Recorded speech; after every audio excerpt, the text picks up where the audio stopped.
Welga USA brings you super horror fans Train to Busan, among the top 10 Blumhouse.com horror picks of 2016. The critically acclaimed zombie apocalypse thriller Train to Busan is on demand, Blu-ray and DVD now. It's certified fresh at 96% on Rotten Tomatoes. Horror fans can take a harrowing train to Busan. Train to Busan is the film that set the box office ablaze across Asia and North America, smashed box office records in South Korea, and became the biggest Korean film of all time. Don't miss Train to Busan, the harrowing zombie horror thriller available on Amazon, iTunes, and in Walmart. The zombies are everywhere. Head on over to wellgousa.com for more information on Train to Busan in stores now.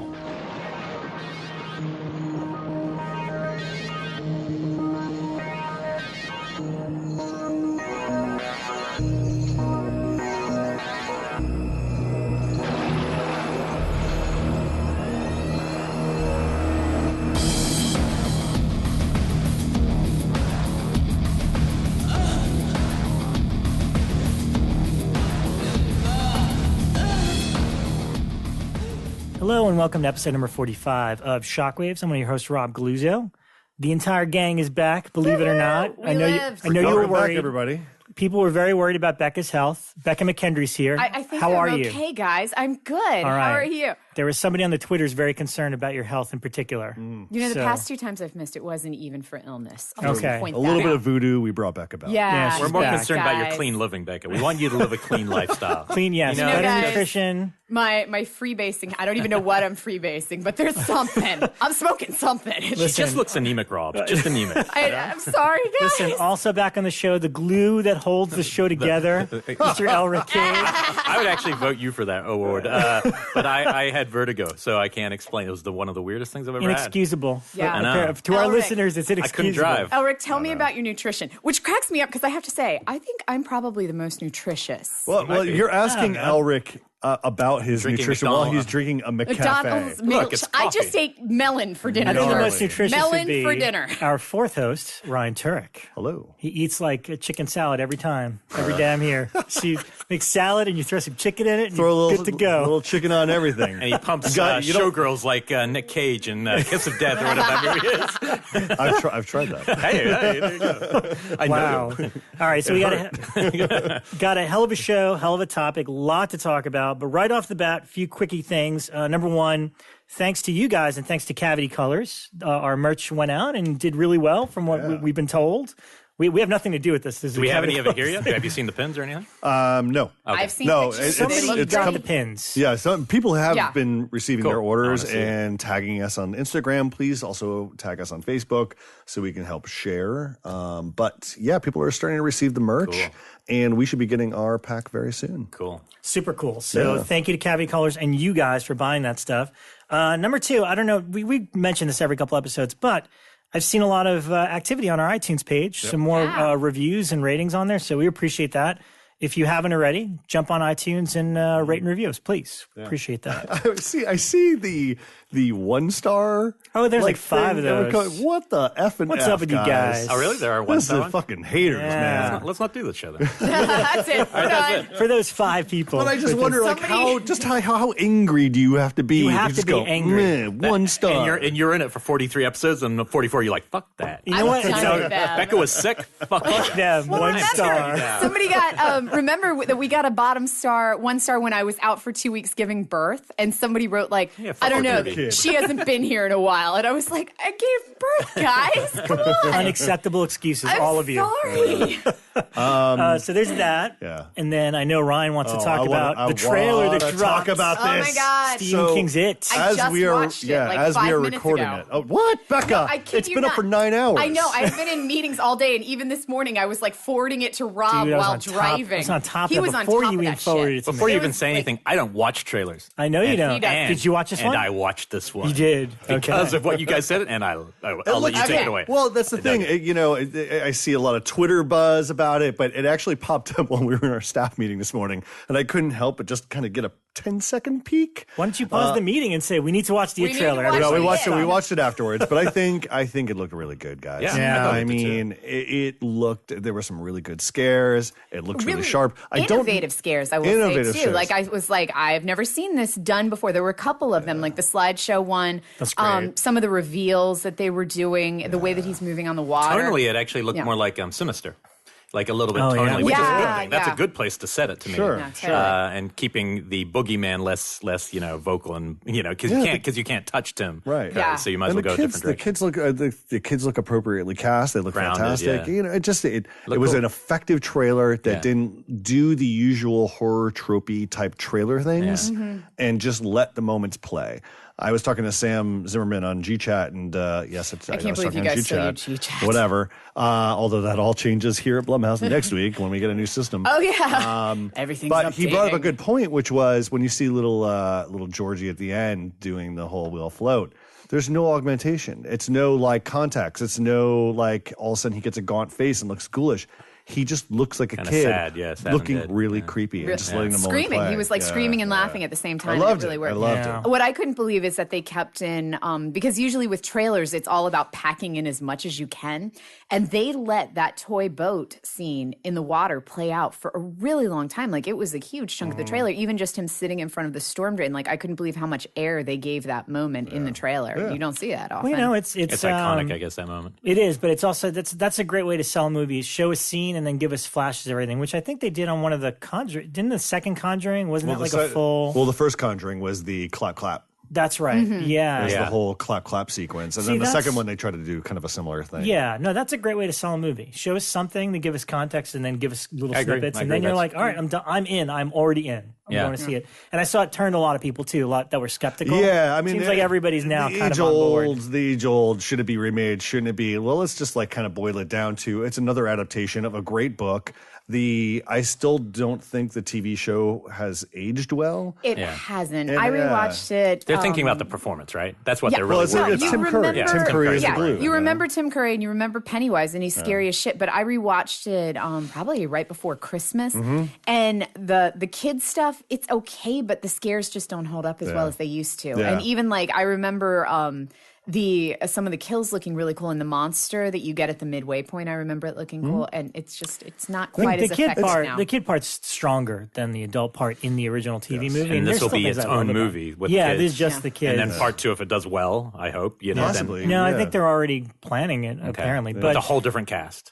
Yeah, except cool. for Pennywise. That's interesting. Yeah, but you know what? It's fascinating because for most of us in the room, the original one is we were the age of the kids, and now we're the age of the adults. Yeah. So it's fun. That's actually prompted me to want to revisit the book this summer. Yeah, because I read the book at the age the kids were. In the book. So I would love to revisit it now as an adult. At the age that most of the adults are in the book, and just see if I have a different perspective or review on it. So that will take your entire summer. It'll take my entire summer. It's a big book. I was looking at it the other day. I looked at the audiobook version read by Steve Weber because I'm like, you know what? That's the only one to do it. It's 44 hours long. Oh my god! But you know what? I'm gonna buy it. He played Jack, so he could. Did you guys listen to a lot of? Oh, sorry, go ahead. No, I remember the book, and this was something that they didn't include in the made-for-TV version because I guess they obviously couldn't. But I remember, and granted, I haven't read the book since I was that age. I remember it being a lot more kind of sexual, where the kids were coming of age and discovering things. Oh, yes. And I remember them. Yeah, I was going to say, I remember one specific scene. Yes. Everyone knows what you're talking about. And obviously, they left that one out of the made-for-TV movie. I'm interested to see if they slightly touch. No. From my understanding, when it was Cary Fukunaga, his version of it, and this is the guy who did True Detective, my understanding is beyond budget and beyond, he kept a lot of the thematic stuff like that in the original script. Because it worked in the book where they were coming of age because of their age. It was kind of like... And the loss of innocence. Yeah, they were played so innocent in the made-for-TV movie that I remember that in the book as being like, okay, well, they're human kids now. Yeah. And I was surprised he's still credited on it. That was the... No, he is. Yeah. I mean, because I think they actually took maybe slivers of the script. I don't know. As we get closer to the production, to the release, I should say, we'll be hearing more behind-the-scenes stories. For now, was it ever clear why he exited in the first place? Budget. Oh, okay. I think it was budget. Huh. But yeah. Interesting. But cool. Andy, good trailer. Andy's a great director. You know, I think Mama is a Mama's an imperfect horror film, but definitely one that has some lasting scares. I know that a lot of people go, oh, it's filled with too much CGI. Don't forget, it's all CGI augmentation and puppetry, not all CGI. So, I think the Mama gets a bad rap. I think if that wasn't the factor, that film would have a way different reputation. I think so, because it is a well-made film. It is a well-made film. The short's amazing. And the concept, but yeah, I'm one of those people that's like, it's just that CGI image just kind of pulls me out. Well, because you can't look at it for that long. Yeah. If it was briefer, but when she's floating, it just, that's when we get to that point where we don't want to look at it anymore. Right. Which is not a good thing. And I mean, it seems he has a lot of reverence for the material because he's been posting stuff on Instagram for since they started. Yeah. Every little tease that he can throw in there. So, and I love what he's been doing on his Instagram page with the balloons. Oh yeah, it just says 5, 4, 3. Oh yeah, He's counting down. That's pretty awesome. Yeah. Alrighty, really quickly before we go into what we've seen, because I've seen a lot of WTF type movies this week. Nice. I can't wait to get into. I wanted to touch on TV really quickly. I think I'm the only person watching Bates Motel in the room right now. Right now. Yep. All right, we're in the home stretch. This is it. 4 more episodes to go. How is it going to end? I don't know. Quite frankly, they've I got to say they've been pretty fantastic at throwing curveballs because even as a seasoned Psycho fan, I've been pretty much surprised every step of the way, and I think that's the strength of the show is that it's kind of part remake, part its own thing, and it's been fun to watch it that way because it's the only logical way to make that story now is as a sort of remake, if that makes any sense. But anyway, I'm loving the show. I think they did phenomenal job with this last episode because now we're kind of in Psycho territory. Did I read correctly that Rihanna is on this season? She is Marion Crane. Yes. Wow. I think that's a cool choice. Interesting casting. It's a very interesting choice, and they've made a lot of interesting choices this season. I know a lot of people dropped out, including some of you guys in the room, because of I totally get the criticism, and it's totally right. Is that they spent a little too much time in seasons 2 and 3, kind of with all these like side stories that had nothing to really do. And the most compelling thing is obviously Norman and Norma. So. It's worth marathoning when I guess it's all done. Which is what I plan to do for sure. Right, because I mean, it's only 10 episodes per season, but, you could probably get away with season 1, 4, and 5. you won't miss much from 2 and 3 other than a lot of the slow build and subtleties to getting to the version of Norman that we see now. And that's what's fascinating is it's so complex compared to what we get in the movie. Like, we've really gotten to see every step of the way of why he is the way he is, and it's been great. I loved it. Now, if I just wanted to just see the last episode because I was like hearing things, I was trying not to hear too much, but if I wanted to just watch that, I'd still get something. I think you can absolutely watch the episode that aired this week, which is titled Marion. Yeah. And be like, oh, okay, but really, it plays fine on its own, but I think it's the context of living with these characters up until this point that really makes it, slam home, so to speak. But so there's that. Elric, I just want to ask you, are you still watching The Walking Dead? I am still watching The Walking Dead. Oh, I'm God, just so... The last one was all right, but it's building... The problem is you've got this larger-than-life presence Negan that can't possibly survive in this world but people talk about the comics, and no spoiler, I don't think, because everyone... You hear that character still exists in the comic book world, which is years down the track, and you're like, how? Yeah. You've built this big bad, you can't possibly... So my guess is they're going to diverge, but I have no idea. It won't be this season. I mean... How's the tiger? The tiger is in it infrequently. I just want to check in on the tiger. The tiger is infrequent. Does the tiger eat zombies? They haven't shown. The tiger doesn't do anything. I mean, that's what they should be doing. That would be just a tiger. It's just a tiger. It has been a really inconsistent season, and the first episode was so powerful that you're like, oh man, you guys aren't doing much with this. Yeah. Too many characters. We have an article on the site that went up a couple weeks ago called 5 Things This Season of The Walking Dead Did Wrong, and number 2 was the tiger. I don't think so. There's a lot more than 5. Let me tell you. It's just like anyone who knows narrative, right? Introducing too many characters in anything, and this every week. That was it's on like, there. Hey, Pollyanna McIntosh should also be in this. It's like, hey, I love her, but you don't need another crew. You're like, oh god. Yeah, and that's its problem. But maybe hopefully, there's been a couple where it's been like 2 people, and it's followed Rick and Michonne or something. It's like, oh, this is all right, but it's like it needs to be that show. Yeah, it's frustrating. It's a frustrating watch. It's definitely frustrating. I've wanted to give up, but we're like one episode away. That I'm like, screw it. I have to see how this. If it's a bad finale, though, I could see it losing quite a few people. Oh, yeah.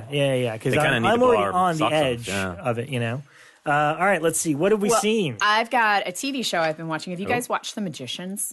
No, I never heard of that one. Okay, it's on Sci-Fi, and apparently it's already on the second season, and I'm just late to the game. So it popped up on my Netflix. The entire first season is now streaming on Netflix, and it popped up and was like, you would like this. So I was like, that looks intriguing. Wait, you actually listened to one of those recommendations? That's Occasionally, awesome. I find a few Never things. listened to one in my life. Didn't you hear Don Coscarelli? That's how John Dies at the End came to be. Yeah. Sometimes you listen to the Sometimes recommendation. Really? you pay That was attention how- to the recommendation. That's so funny. No, and I definitely like because I've been even on Amazon. This is I've been way into the Bitch Planet comics lately, and it has connected me with so many other comics because I know comics are definitely not my forte. I know a good amount, but not nearly as well as I know horror movies. So I've been just taking the recommendations. Hey, you've liked Bitch Planet, go here, and I've read some amazing stuff that way. But anyway, on Netflix, the suggestion gave me The Magician, so I've been watching that. It's on the Sci-Fi Network, and I've somehow missed it. It's pretty much Harry Potter if Harry Potter was in grad school.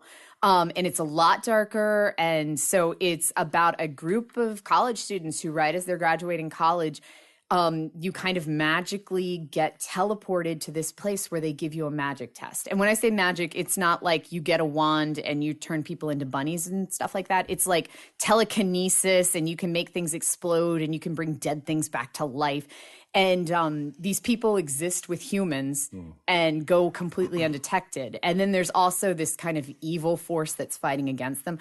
I'm only a couple episodes in, but I'm completely hooked. Cool. And so it's not, it does have a lot of horrific moments because there is kind of evil horror going on, and there is an afterlife and summoning and things like that. So I kind of recommend checking it out if you tend to kind of like these more kind of sci-fi horror fantasy crossover shows. It's been really good so far. Cool. It's on Netflix now. Netflix now streaming. The first season is. I was going to say the piggybacking on kind of the Magicians. My girlfriend's been rewatching all of the Buffy episodes because I guess they're going off about of to, yeah. Netflix Yeah. on April 1st. This so is what, the she's 20th anniversary? Yeah, it's the 20th anniversary this that's year, and cool. she's been cramming. And I actually wish that I kind of went down memory lane with her because I haven't revisited since my initial run.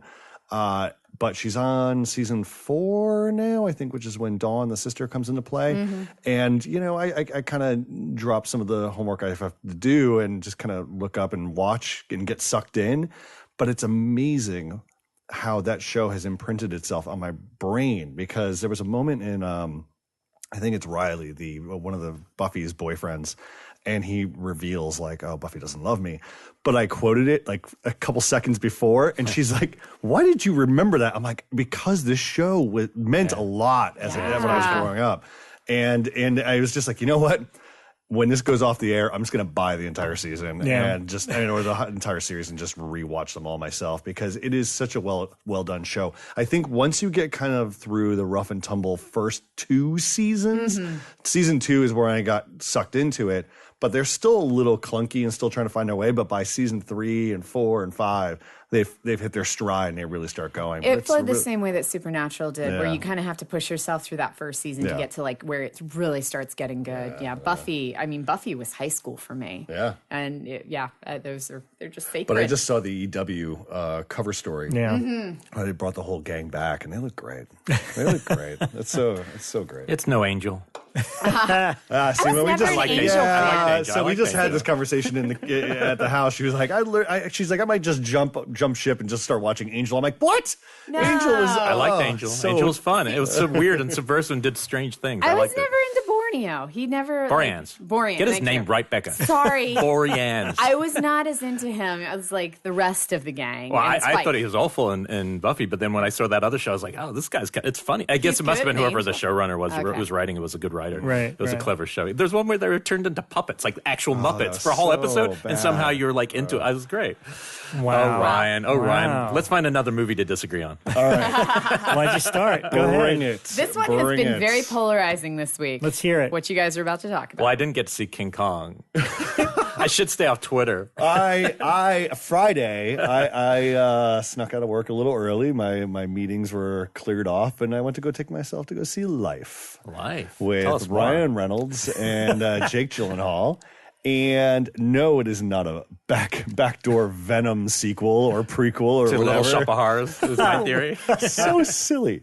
David Espinosa directed it, and I saw the trailer for this. Actually, Incorrect. I got a little tip off to take a look at the script, and I took a look at the script, and I was like, "Oh, this is promising and cool," and it just kind of snuck up on everybody. I think it was like, "Oh, by the way, Jake Gyllenhaal, Ryan Reynolds, and another promising cast are coming along with a space movie that is also a creature feature." Yeah. And even though they don't spell that out in the trailers, I mean, they hint at it, but it's not directly spelled out.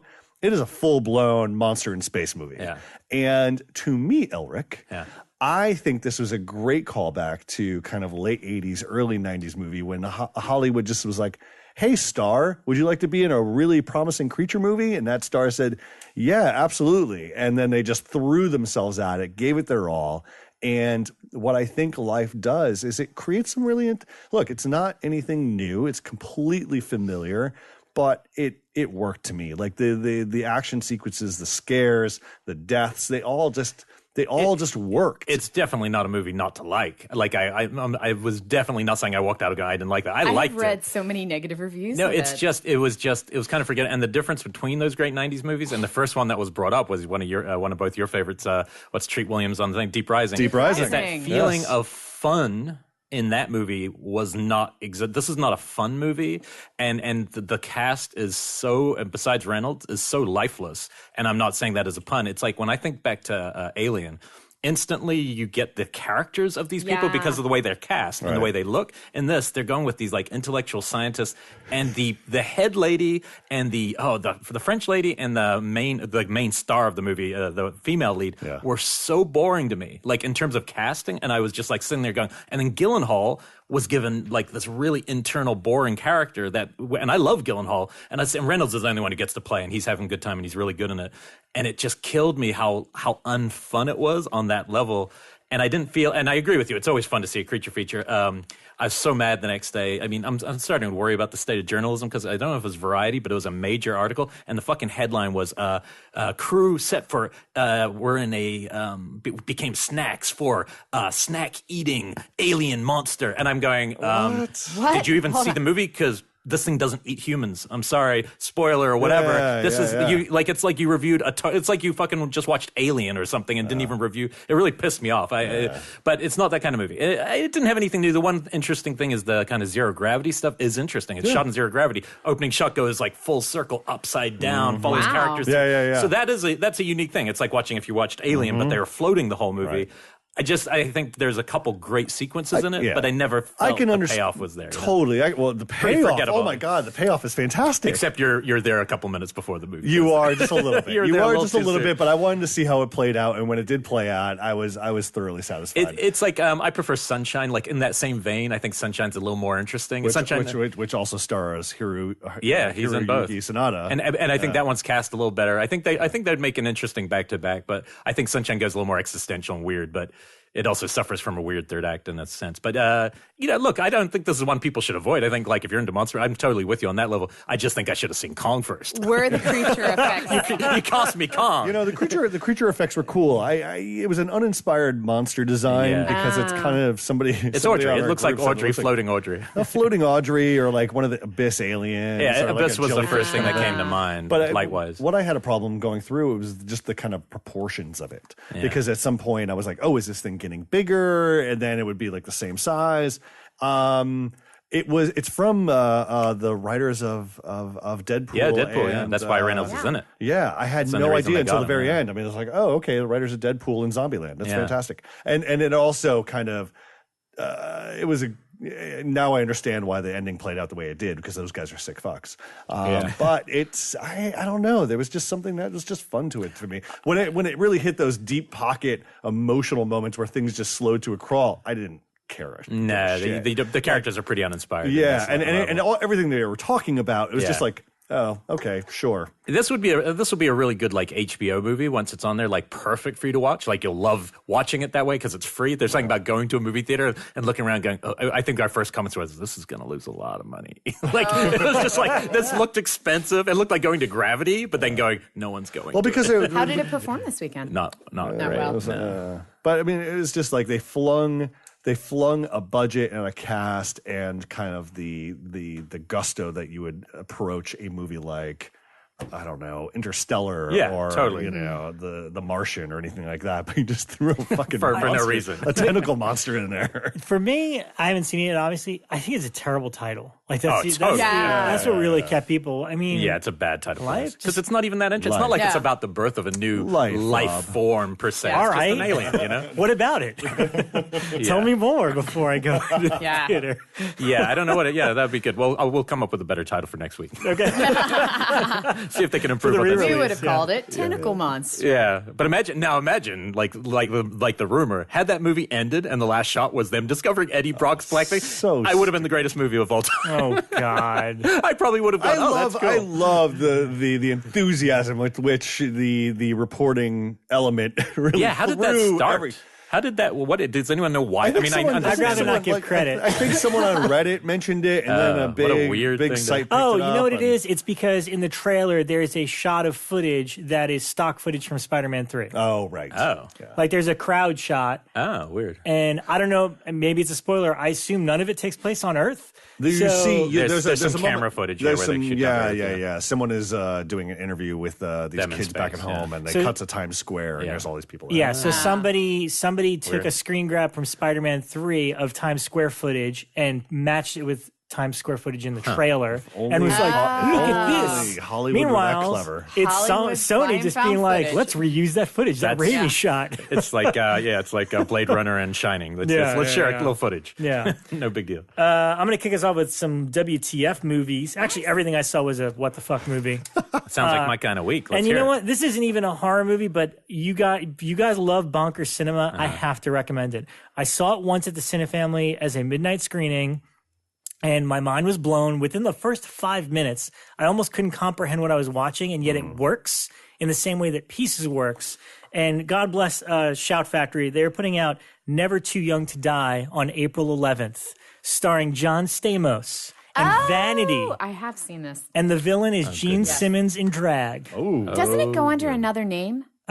Maybe, but I'm looking at the VHS cover. I know the cover. Holy shit! Let me like literally within 5 minutes because John Stamos, who obviously was much bigger in the TV world, John Stamos is a gymnast, and his dad is played by George Lazenby, James Bond, is secretly a spy who gets killed by a guy who the villain who runs a cult. The villain is Gene Simmons, completely dressed. He has a whole drag queen set up and does shows in drag, singing and stuff. Oh, yeah. Yes, that's what he looks like in it. There you go, that photo. And I guess Vanity worked with George Lazenby. So there's the funeral, and then she kind of hooks up with John Stamos, and then like this whole stuff happens. But then Gene Simmons and this cult goes after Stamos, and he's kind of like, "What's the name of?" Can you bring up the IMDb? I'm pulling it up right now because she was also in Terror Train. No. Vanity, Action Jackson, Vanity. Maybe. I don't know. I don't know what horror movie. It was a trivia question last week. That's why I'm trying to find it. It was John Vanity. Stamos, Vanity, Gene Simmons, George Lazenby. But John Stamos' last name, it's like Starburst. Stargrove. That's it. Lance Stargrove. Gymnast Stargrove, who becomes a secret spy. Amazing. Literally, there's a scene where Vanity is like riding a horse, and she like owns this little like barn. She's in a barn on a farm, and a guy straight from Road Warrior shows up to take her out because, I don't know why, because she has a relationship to Stargrove. And she jumps off the horse, and the wall of the barn flips around. There's a secret compartment, and when it comes back out, she's got machine guns and everything. There's like an armory there. This is just one moment in this movie that has a series of moments like that. That actually sounds a lot better than The Walking Dead right now. Yes, it's very much sounds like what you want The Walking Dead to do. Terror Train did have Vanity in it, but if I remember correctly, aren't there like weird weapons in this movie? Like, are there weird guns? I don't know about weird guns. Everything about it is weird, including, Gene Simmons signs autographs with his little pinky. Like he dips the nail and does that. But which we're going to be doing at Texas Frightmare. All four of us. We're going to sign with our pinky. But the greatest thing and the connection is that there's this little nerdy guy that is like Gene Simmons' like computer tech guy, played by none other than Robert Englund. There it is. We're looking Years at a picture before. right Wasn't now. he in Fort Fairline as well? He was. Yeah, I remember him in Fort Fairline. There's Robert Englund before Nightmare on Elm Street. Oh, before. Is that before or so after V, Nightmare he had done Alive? V, right? No, this is after. That's 'Cause after it's Eaten Alive? 86. Yeah. V is before, right? V is before. Yeah, That's his yeah. first show, Yeah, and he did Ford Fairlane because Rennie Harlan, who did Yeah, that Nightmare makes 4. sense, Yeah. But let me tell you, I mean, this is it's insane. You need to see this movie with a lot of friends. I'm game. Comes I'm out ready. April 11th on Blu-ray. That's That's the other thing. It's like there's no special features. The special feature is that this movie is out on Blu-ray. That's all you need. Do you have another WTF to back it if you've got a lot of them? Or Yes, I do. And I'll be brief about it because there's no words I can possibly do justice to it. my favorite subgenre. I watched, of course, the fiends at Severin Films put this out. Bloody Moon, which is Jesse Franco's slasher movie. Yeah. And I just have to credit Greg Burkhart wrote an article about it on the Blumhouse website, and he summed it up perfectly. He's like, it's as if Jesse Franco never saw a slasher movie and made this. And it is so true because it's like as if somebody told him, like, here's what happens in slasher movies. And he's like, oh, yeah, I got it. Yeah. But never actually watched one. And instead puts in a lot of weird shit about a guy who's like scarred in the opening. And then he like puts a mask on, a Mickey Mouse mask. I don't know how they got away with that. To bed some girl at a party, and then when she realizes it's not him, he kills her in a fit of rage. Wait, when she realizes it's not Mickey Mouse? Well, I think she thinks it's some other guy. Oh, okay. So they're like making out, about to make love and everything, and then she pulls the mask off and sees this hideous guy with a burnt face, and he gets angry and like kills her. And it's like, okay, and then it cuts right to he's getting out of the institution. The next scene, it's like, oh, it's a few years later. He's okay now. Good. He's getting released to his sister. And he has a very strange incestuous relationship with his sister. And then somebody is killing all the people around them in strange ways. And it's like, is it him again? Is it not? I mean, obviously, it's supposed to be. It's like every terrible slasher cliche, but executed as poorly as humanly possible. because they also put out Blood Moon. So they've got Bloody Moon. Blood Moon's the crazy German gore movie that was Intervision title that they had like back in the day. Right. So there's two movies with basically the same title. For Bloody Moon. I remember the cover. I haven't seen that one. I mean, there's one moment where one of the girls gets. I mean, I was posting stuff on Instagram because I couldn't believe what I was watching. Like a girl's doing a crossword puzzle, and she's like, what's an adjective that ends with R? Murder. Oh yeah, of course, murder. It's like that sort of stuff. And I don't want to be murdered. No, I mean, it's unbelievable. There's a woman who goes with the killer. You don't see the identity of the killer, but she goes with the killer in his car, and they drive out to some remote, like Stonehenge type cave or whatever. And he ties her up to a thing, and then like she's like, "Ooh, this is so kinky," And then he puts on a buzzsaw that just happens to be behind her. And that's what's on the cover. I think Fulci left it there. Yeah, that's the whole movie. You're just like, what is happening here? So when is this? Now Early 80s? Early 80s, yeah. It's fun. 81. It's a fun movie to watch with your friends if you can't. This, Pieces, Burial Ground, all of them kind of fall in the same special group. Yeah, this was banned as a video nasty. Yes, I have not that's true. seen it. So is it as extreme as some of them? Yeah, and it's funny, Severin, because I don't know why their stuff is like. They restore these movies to look better than ever. Mm-hmm. So it is like a beautiful restoration of it. Although there are a few gore moments where the quality dips for a couple seconds. So I imagine they found probably a decent print or something, restored that, and then found whatever missing bits there were and just inserted those in to make it the most complete version they could. Now, was this standard Jess Franco fashion where everything moves in slow motion and, the camera is stagnant for long takes and things like that? No. This one moved fast. There's no choices that you can actually discern anywhere in this movie. Wow. It's just stuff. Stuff happens. It's his one and only slasher movie, probably for good reason. But I was pretty blown away. Wow. I've got a part of my collection. I've considered just turning it in. I've watched it once. Really? Yeah. All right. Do you want me to fire through a couple? Go. Yeah. Keep going around. I don't want to spend too long on one I didn't like, and it's kind of surprising. A lot of people liking it. Shudder just put it out. I did not vibe with PREVENGE. I did not vibe with it at all, man. Neither did I. After about 5 minutes, I was like, oh, I get it. But I think that's like a 20-minute short. But it's not really horror, or is it got that she's sort of killing aesthetic? people pretty brutally, and it's got horror sequences, but the tone is comic. And a lot of people say, oh, but it's like Sightseers. I'm like, no, Sightseers, Ben Wheatley's a much better director. So even though Sightseers wasn't necessarily my favorite Ben Wheatley, he's so in control of the tonal shifts in his work that this wasn't to me. But I also think this is one I totally will get when somebody's like, oh, it's the best film, because it is a certain type of humor that if that's your humor, I think you're going to love it. I watched the whole thing, and I'm going to be perfectly honest, I only finished it because I wanted to bring it up. Like, I'm 20 minutes in, and if this was just a regular viewing habit, I would have probably just switched it off. But to talk about it on the show, I felt like I had to give it a fair shot. You've seen the French film Baby Blood, right? Yeah, it's much better. And Baby Blood's way more my kind of movie. See, that's Baby Blood. I always thought was like a much smarter... What's a telekinetic? I mean, it's telepathically, the baby's talking in Baby Blood, the French film, it's telepathically communicating with the mother. And in this, it's the same thing. But in this one's kind of the same. It's kind of full. I mean, it's mostly telling her to kill. Yeah, to give you a quick... Because some of you really will like this, and this is definitely not a hate piece on this film, and it's cool that Shudder got it, but it's kind of there's a pregnant woman who's basically going around killing all these people, but you have no context for why she's killing them till about, and that might be my issue with it, till about 2/3 of the way in. You really don't know exactly why she's choosing the people she is. It seems just totally random. Right. And it's basically a revenge film. You don't really know the full context, and I'll save that for the people to watch it, but the baby itself is going, yeah, just get on with it, kill her, and it's a girl's voice, and it's like kind of esoteric. You don't know if she's really hearing it or if it's in her head. You don't know if it's what kind of movie it is. And it does some things fun, but it really has that feeling of a short film at a 20-minute mark. I was with you. I watched it a little while ago, and it just overstayed its welcome. I didn't connect with any of the humor. I didn't connect with the scenario. I really wanted it to be a little bit more grounded. And then once...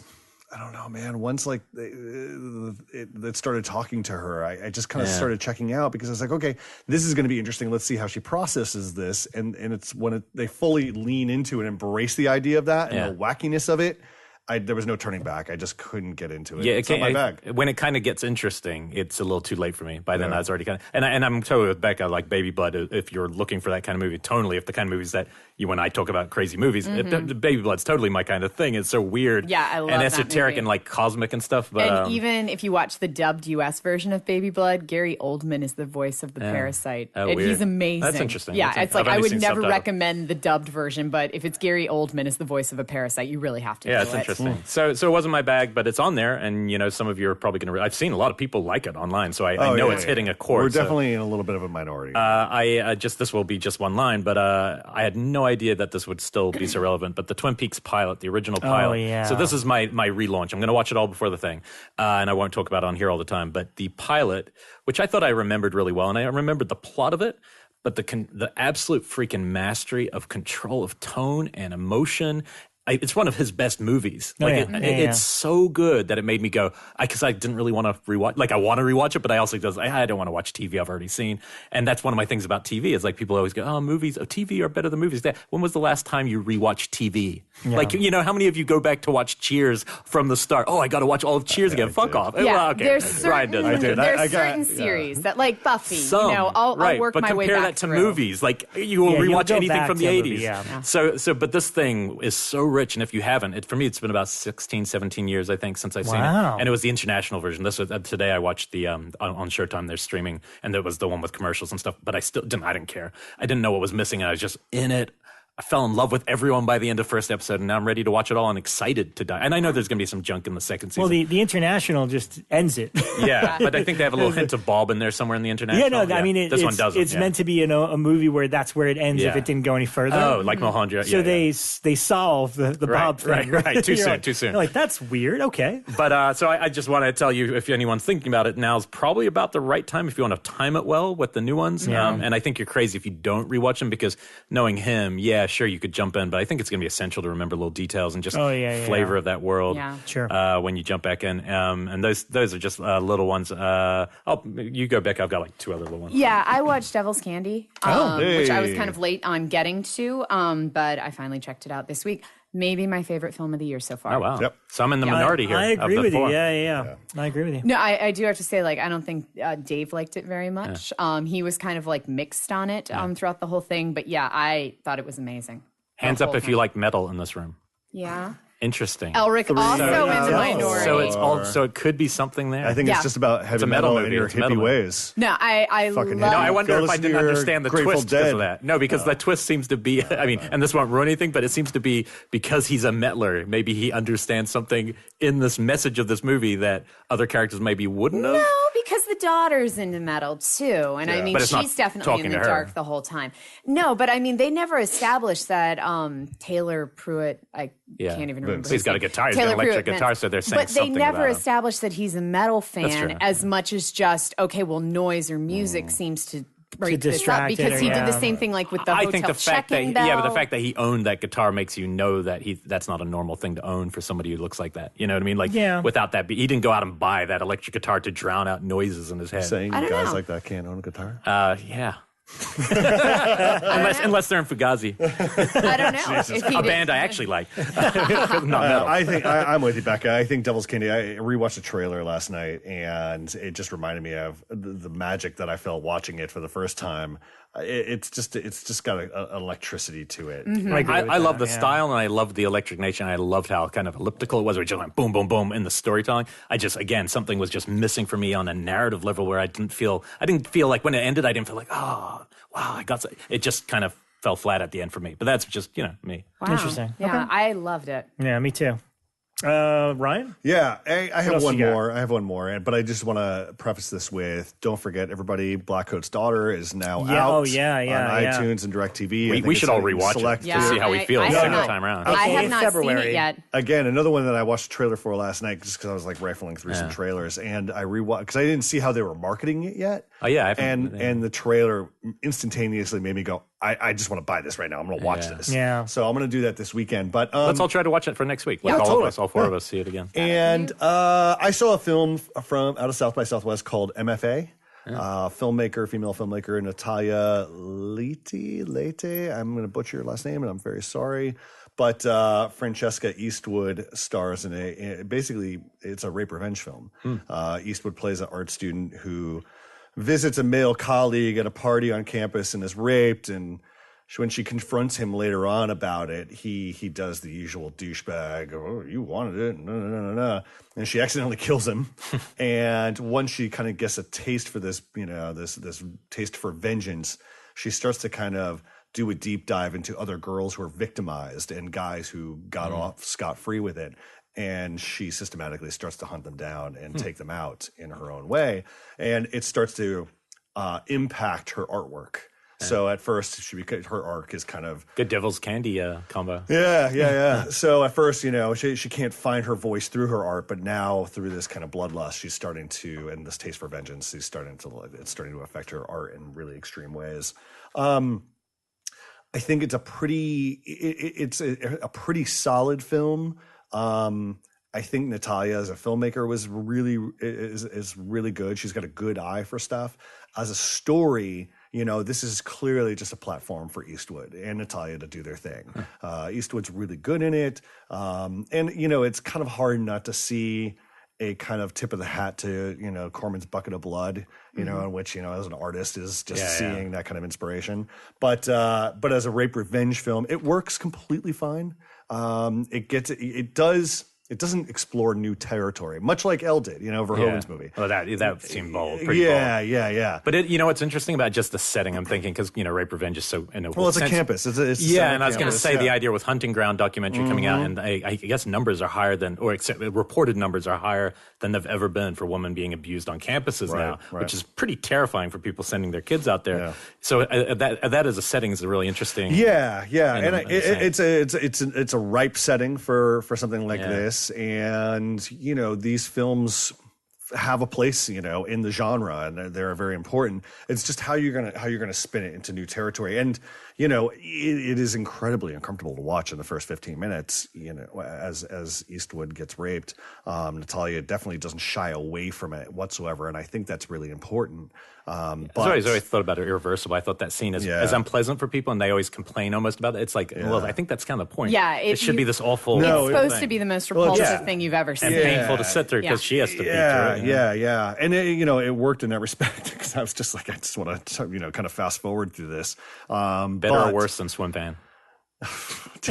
Why would you bring swim fans? Because I'm thinking college campus, fake rape allegations. It's like the inverse. That's not fake, I'm though. thinking double feature. No. Oh, my God. That doesn't disservice to I missed the M.F.A. double feature. No, there are other watch. films that complement Swim Fan very well. We could definitely discuss it. We're not talking about rape revenge next cinema. week, guys. I'll see We're that. totally looking for a double feature for Swim Fan. That's fake rape revenge. Jesus. Not even. But anyways, I do want to use this moment to tip the hat to another podcast. Faculty of Horror recently did a rape revenge analysis, which was a really, really good. Yeah, I'm about halfway through it. I like so, it. if you guys want to check that out, That's very specific on L. So make sure you see L first and yes, I Spit on Your I Grave. Spit on Your Grave. It's mostly I Spit on Your Grave for the first hour. But if you guys have never heard of the podcast, they're heavy on the analysis, and it's like it's going to school, but it's a really it was funny because I listened to podcasts on my way into work, and when I got into the rape revenge, I was like, oh man, I should listen to this so you can open my mind up to other analysis and critical thinking. But it was like for the ride there to work, I was like, oh okay. But I think the host did a fantastic job. So use this moment to check that out. And they look at the positives as I Spit on Your Grave, which is nice because I think a lot of people quickly try to dismiss that film. And that's what I loved about it, because I never dismiss I Spit on Your Grave at all. First time I saw it was in college, and it came with the kind of heavy, oh, this is garbage, it's trash, and and I was like, no, this is something else. Yeah, the performance. They tell a story that I don't know if you guys might already know that, but I had never heard that Meares, the inspiration of the story was that he was driving along the road. The girl. There's a rape victim that he had to go and help. She was crying, had been left, and he helped her, and then she told her story to him at a police station, and he said eventually that's what led to the idea. It's like, oh, that's a really dark, real thing. So, have you guys seen the rape revenge film Freeze Me? Is that Japanese? Never heard of that. It's Japanese. I've seen the cover. It's one that's always fascinated me for some reason. Like it's transgressive, and the guy who did it is usually known for these kind of pinky films out of Japan. Like the Angel Gut series is his. But it's one that it's by far one of this guy's best films. But yeah, it's really I find it fascinating. No one else has ever seen it, so I don't get to talk about it with anybody. But somebody watch that, and that please. continues tonight. I know. The quiet solitude. Somebody watch Freeze Me. I have one more. Okay. So I watched, and I will call this a loose horror film. It's horror for the time period, actually. 1952's Don't Bother to Knock. Which is very noir, but it definitely functions as a horror film. And it's got Marilyn Monroe in it. But it's Marilyn Monroe before she's Marilyn Monroe. So she actually plays a psychotic babysitter in it. I feel like deja vu. We talked about this online. I texted you guys. Text. Yeah, and was like, you guys need to see this. No problem. No, I texted everybody because I was so excited right after I watched it. The setup is that this kind of wealthy family is staying at this hotel, and they need to go out for the night. So while they're in New York City, they need to find a babysitter. And the guy who runs the elevator says, you know what? My cousin just moved to town. I bet she could do it. So in walks Marilyn Monroe as the cousin. I can't even remember her name now. So she's watching the kid, and the parents scamper off to their meeting. And the majority of the movie is Marilyn Monroe with a kid sleeping in the room next door by herself in the hotel room, slowly becoming more and more unhinged. And it's wonderful. What was that babysitter one last year that you watched? Emily or something? Emily. Yeah, Emily. I never saw that one, but that sounds you should see it, please. Yeah, I want to talk see to it. you about it. Yeah. Now, even the cover of this, Ryan just pulled it up. It makes Marilyn look like this bombshell. Yeah. She's not in this. A wicked She is sensation wearing- as the lonely girl in room 809. I mean, she definitely tries to seduce a guy in it, but it's not even sexy. It's like a I'm lonely, please come in here, love me type desperation thing. There's like it's so not what's the Marilyn. horror part? You're worried about what happening. What's the scary You thing? realize that she's kind of got homicidal tendencies, and she gets more and more aggressive towards the child. And eventually the kid wakes up and gets involved in all the stuff that she has going on in the other room. And so it gets more and more tense because then, some people are kind of like, we've seen what's been going on. We can see what's happening through the window. And so then she has to deal with these other people who are involved. And but it's really good. Well, this is, I'm looking the filmmaker up. Roy the guy Baker. who did Asylum. He did went on to do a ton of Amicus movies. Legend director, of Legend of Seven Golden Vampires. So Roy's good. It definitely pivots somewhere between, I'll say, horror, thriller, and noir. It's got kind of like a Hitchcockian level of tension to it. And yeah, I recommend it. It was cool. great. Yeah, it was good to see Marilyn kind of, you forget that she's like a really, really good actress, like with a lot of different, like multifaceted. With the right people. Yeah.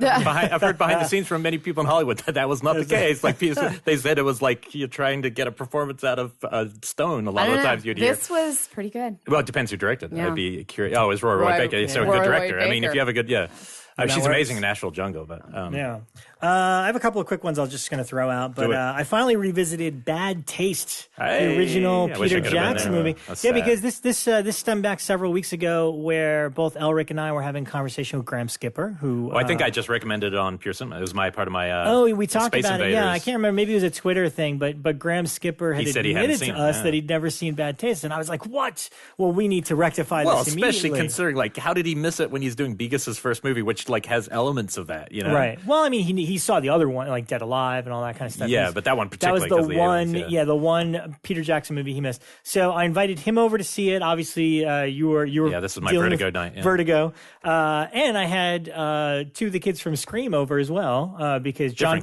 Carna, who was our guest on our show, occasionally will drop by to join for these horror screenings, which is a lot of fun. And this time he brought Bex Taylor Klaus, who's also from the show.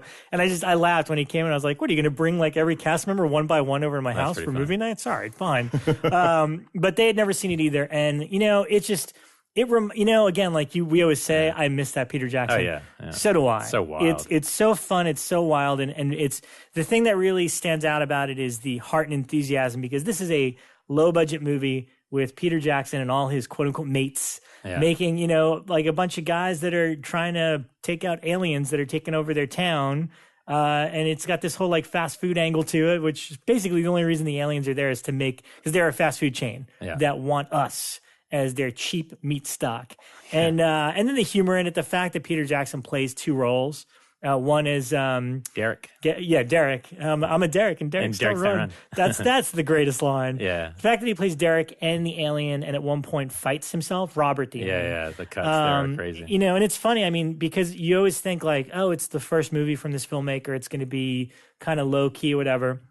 But Graham was like blown away. He's like, I always liken it to Evil Dead. I think it's so similar. Like, they show the same level of talent. Yeah, he's like, I don't know why I was thinking it was going to be like a $7,000 movie. He's like, but there's some really intricate stuff and cool costumes for the aliens and miniature work. Well, it started like that, like the first half where they're all just wearing. But then he got some budget, and that's when the monster. Right. So it got improved. So it's still great. It's out of print now, but there's an Anchor Bay DVD that looked really great on my setup, and what's really worth it. I didn't watch this until you mentioned it, and we watched it immediately after the movies. There's like a 25-minute documentary called Good Taste Made Bad Taste. Yeah, it's such a good one. And it just shows Peter Jackson's like so 25 young. He's a baby living with his parents and baking guns in their freaking oven. It's amazing. Because you can't have guns in New Zealand, so he had to make the guns. It is so inspiring watching that, and you get to see a lot of his early short films when he was a little kid, and you could just tell it's like the ingenuity and the amount of passion he put into Bad Taste. It's like, this guy's obviously going to make like Spielberg. He also reminds me of Spielberg. He's like one of those just guys. From the get-go. It's really cool. So that one was fantastic. And really quick, I took Arrow had a sale through Barnes & Noble, which I took advantage of. So I picked up Driller Killer, which I watched last night. You know what? This is one of those movies that I try to watch every couple of years. I feel the same way. Just to remind yourself. But did you watch it with the crazy commentary? Because that's the best thing about it. No, and that's not on this Arrow disc. Oh. And now I feel bad because I sold my old DVD that had that's one of the greatest it. commentaries ever. No, I don't know. Look at me. Get it. Oh man, look at that mama. Oh, there is. Look at me. I bet I'm gonna move on her. Oh, look at me go. Now so I've since so I got rid of that one and I got this. Driller Killer is. I just feel dirty watching it, and as you should. I still don't like it. Oh my god, I love Driller Killer. Every time I watch it, it's time, man. It's of its time. I almost feel the same though. It's a gross. I love it, but I don't want to watch it. He's so gross at it. Like I just I love that buffalo painting though. Oh my god, that buffalo painting. Do you know where that is? That's apparently in the National Congress, like in Washington. It's in the major gallery because it was a real painter, and they borrowed it for the shoot. And then he says it in the commentary. He goes, "You know where that thing is now, man? That thing's in the National Congress." It's just one of those weird. So that one I had trouble with. although the new features are cool, like he's on there. And I mean, there's 4 like versions that like there are different aspect ratios. There's a theatrical cut. There's a it all gets too much for me, man. I just need somebody to point me to which cut am I watching. And shout out to Michael Gingold. He wrote a review of it for Rue Morgue's website, and it's basically the theatrical with the original aspect ratio is the one to watch, which I did. Because the other one has just like 5 more minutes of dialogue, which is like, nah, I don't need that cool. from Driller Killer. Yeah. So that, and I picked up Chud as well because as you should. Somebody actually commented when I posted a picture of that saying, didn't like you and I can't remember, Ryan, did you talk about it not too long ago and say, oh, it's all right? No, it was both of us, because I had kind of underwhelmed this time. And I said the same thing. I like it, yeah. And someone said to me, he's like, didn't you guys say that, like, why'd you buy Chud if you were like underwhelmed by it? And I'm like, listen, man, I'm one of those personalities that I have Chud 2 on my shelf.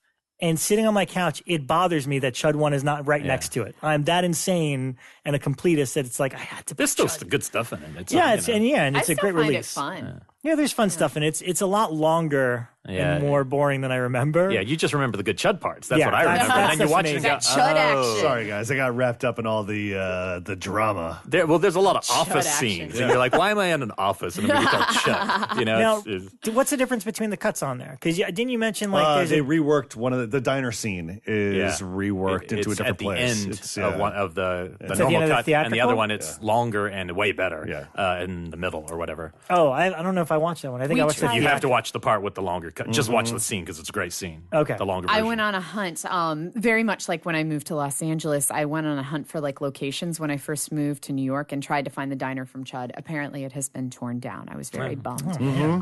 But yeah. But I'm although Ted in New York was posting a photo of the manhole cover. It's there's a feature on the Arrow disc with Ted Geoghegan and Michael Gingold going to the location. Oh, they found the diner. To the diner, though? No, about the diner. Oh, okay. But the locations. Yes, Okay. No, I love that. That's awesome. I love it. I saw 2 more. I'll go through quick. One really interesting, bizarre movie, and I didn't know you had seen it before, but I was watching this with Dick, and he said he remembered you reviewing this one. There's a couple Scream Factory titles that were ones like, off the beaten path, and one, I'm not going to name it because I don't want to slag off, but we're about 5 minutes into this movie, and we just looked at each other, and it was like one of those life's too short moments where it opens with like 5 guys trying to rape a girl, and then she starts acting, and the acting's like the worst I've ever seen in my life, and you're just like, I think this is basically a porn movie without porn. And I don't know if I need. It's a brutal rape, and it's on its own disc. So you're like, why is it? Part of it is also I just erased the title off my thing. I had it, but why are you talking about it? Well, because we're gonna watch it. Because I don't want to watch it. Because we then put on Blood and Lace, so it was going to be one or the other. Blood and Lace is great. Yeah, so Blood and Lace, it was interesting. They kind of reminded me of each other in a way, but Blood and Lace is like because of the music. You know how the music was picked for this? It's like library shit from the 50s. It's so it doesn't make any sense to the way the movie is a lot more contemporary and it's pushing sexuality and stuff. And then they'll have this 1950s stock library music because they didn't have enough money. And it changes this whole dynamic. It just creates this very strange feeling. But it's got some like really cool stuff in it. It's like Gloria Graham from all these old Hollywood Nick Ray films is like the head of this weird kind of reforms. It's kind of a bad 1950s reform school girl vibe, but set in a modern, like the orphanage kind of but twisted. Modern by the early 70s. Modern by 70s. And then it has and it's the sole film by this director for one, which is always just interesting. But it's kind of a slasher, but kind of not. And it's got like really weird character actors throughout it. It's like a girl opens with a scene that looks like it might have inspired Carpenter. Like very much so, yeah. It's literally a POV of somebody carrying a hammer out in front of them as they walk to murder people and thing. And it's shot how many years before? And before Black Christmas, too. Yeah, Black Christmas. Yeah. And it's a good opening. Kind of grabs your attention. And you're wondering what it is. But it's one of those movies that changes tone. It's like 3 different movies kind of stitched together. But then it has this one like thing in it in the middle of the movie. And it's like an old man mask carrying a thing. And if it was that movie, it would be like 4 stars. Like I wanted that movie. Of course, it's just, somebody probably wearing something. You kind of I didn't know that. So I'm watching it and this is so weird. It is pretty weird. And then it's got the ending is just so wrong in every level that I was like, wow. I did pick the ending at the last second, but it's an interesting movie. I was kind of in between. I kind of get the feeling some people this will be like one of those favorite what the fuck movies. For me, it was somewhere in between. It just the stock music was so strange. I got to introduce this movie to David Scow because he's seen everything, but he'd never seen that. I brought that over and watched it with him and Carrie, and he was like, well done for finding this movie. It's a wacky one. But it's interesting. And then yesterday I snuck out, got out of work early, and I knew I'd be the only one of this group before probably to watch this out on screen. But Olivier Assayas' Personal Shoppers seems to be getting a lot of people interested at the moment. And I was like, you know what? I want to see that on a screen. I'm glad I did. I probably wouldn't have gone through it at home because it's it's very much a French art film. Kristen Stewart's in every frame of it. She's excellent, easily the best thing of her career, not even close. And she's nude a lot of it, and she's basically she's playing a personal shopper who doesn't like her job. She's working for a celebrity, I think, of the art world in France, but the only reason she's staying there is because before the narrative starts, her twin brother has died, and he was into being a medium or something. The way they talk about it is in a really matter of fact, that's normal. He was a medium, I'm a medium, we both have this ability, but not played up like a supernatural film. That's the weird thing about this movie. And she wants to stay there because they made a pact that he would send a sign that from the afterlife, and she would feel the presence. It's been about 6 months, and her life's not going great besides this job she's got. And she's hanging out in France, and there's all these signs. You're like, oh, is this just going to be one of those art films where you don't actually ever see something? Because it always skirts with being horror without ever committing to it. But there's full-on apparition scene, 30 minutes into this movie, which is a very interesting apparition. And I'm saying apparition, not ghost, because the way it's made, it's it makes you want to say that word. There's something really interesting and a little bit malevolent about it. But then nothing like that happens again for an hour and a half. So you're like, oh, weird. What kind of movie is this? No, it's not that long, but it feels longer. It's probably a 2-hour movie. But what it has in the middle is a sequence where she starts getting texts from you don't know if it's someone from the afterlife or a stalker for about a 20-minute section where there's no word spoken of her taking a train from Paris to London and back, and it's just her texting back and forth to an unknown. It just says unknown, and he's playing with it. It's all about sexuality. It's all about, well, you don't want to be yourself anymore. Are you alive? Are you dead? What is this? And it's thrilling. That part of the movie is excellent. Yeah, I think you'd like a lot of it, but what the bummer is, because it's Assayas, and he's a good director, but it's that if it committed to going, no, I'm also going to be a horror movie. You know how people, especially art house filmmakers and foreign filmmakers, sometimes will flirt with the tropes. There's even a text that says, why don't you like horror movies? She gets a text and she looks at it and she goes, because they scare me. I don't like seeing women, killed by men. And he goes, oh, that's a shame. On the nose. But it's not a horror movie, so it's not on the nose in the context if you saw it. But anyway, that scene's thrilling, but it builds to a couple moments where you're so scared, and then it kind of just diffuses them every time. And if it was a horror, if it really embraced itself, there's 2 sections where the build up for about 10 minutes of visual, oh, what's going to be behind that door? Oh my God. It's kind of, and then it's just, I'm on my motorbike in France. I'm like, wait, go back to the scene. So it's a little frustrating. I think our listeners, there's going to be some people out there who might really respond to this, but I wouldn't say, it's not quite that clear horror crossover that it comes close to being at times. But if you go on Letterboxd and stuff, critically, this thing is on fire. Yeah. He won Best Director at Cannes.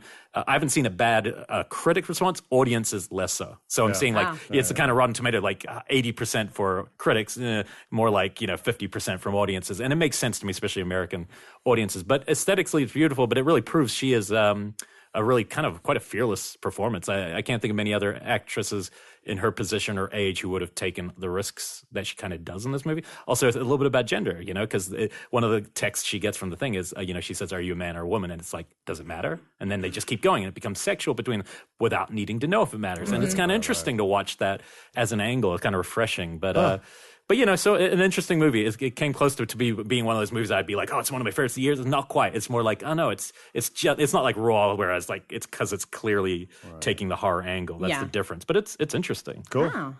And and I got Kathy's Curse, and I'm not going to talk about it because I haven't seen it, but I've got it. I'll watch it by next week. Has great extras. Has a real fun interview with the actual girl, all grown up. Why does anyone know about this movie 40 years later?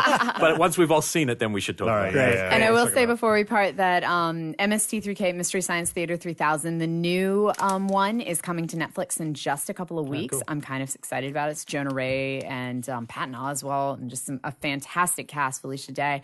And so they've got some of the old episodes streaming now. So I watched Danger Diabolic and Zombie Nightmare. That's a good movie though. Why would that be? Yeah, Danger Diabolic. That's actually a good movie. They always had they always skirted. Yeah, This Island Earth is really good too, and they used that one for the MST3K movie.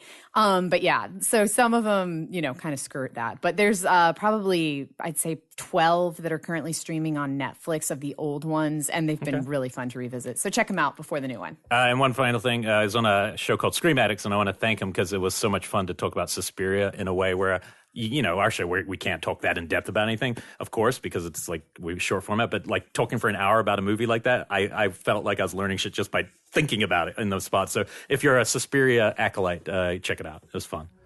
Welga USA brings you super horror fans Train to Busan, among the top 10 Blumhouse.com horror picks of 2016. The critically acclaimed zombie apocalypse thriller Train to Busan is on demand, Blu-ray and DVD now.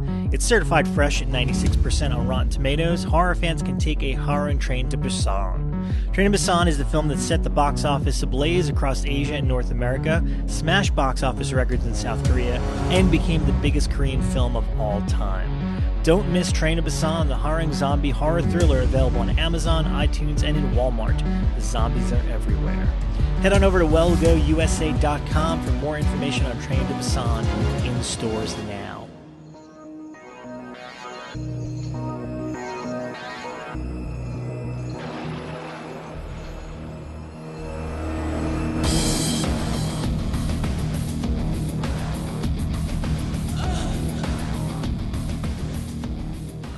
We are back, ladies and gentlemen, and I am excited because this episode is dedicated to all things Clive Barker. And I have been such a longtime fan of Clive Barker, so much so that I have leg tats of his all over. And so we invited on two fabulous guys from Seraphim Films. We've got Mark and Ben. Could you guys tell us what your official titles are at the company? I'm Mark Miller. I'm vice president of Clive's company, Seraphim, and do all kinds of fun stuff. Edit his books, produce the Nightbreed Director's Cut, write comic books, and generally whatever else needs to get done. And I'm Ben Meares. I am the executive assistant over there. I'm Clive's transcriber, which is super fun. And I'm the editor-in-chief of Seraphim Comics, which is one of the things we'll be talking about. Yeah. Now, I have to jump in with you said that you're the transcriber because Clive still writes everything by hand, right? Everything is written by hand. And when you, What a process. and when you spend 40 years writing novels by hand, your handwriting gets a little difficult to decipher. And Ben's the only one that can actually decipher the code. I'm one of the only people that can actually read his handwriting. So I can't read anybody else's. I've seen some of it. But now I never knew that about Clive. Does he bring down a notebook every couple of days and just put it on your desk? It's all loose lined paper. Oh my God. So I'll just have... he doesn't even staple it or bind it. It's just clipped together, just a gigantic pile.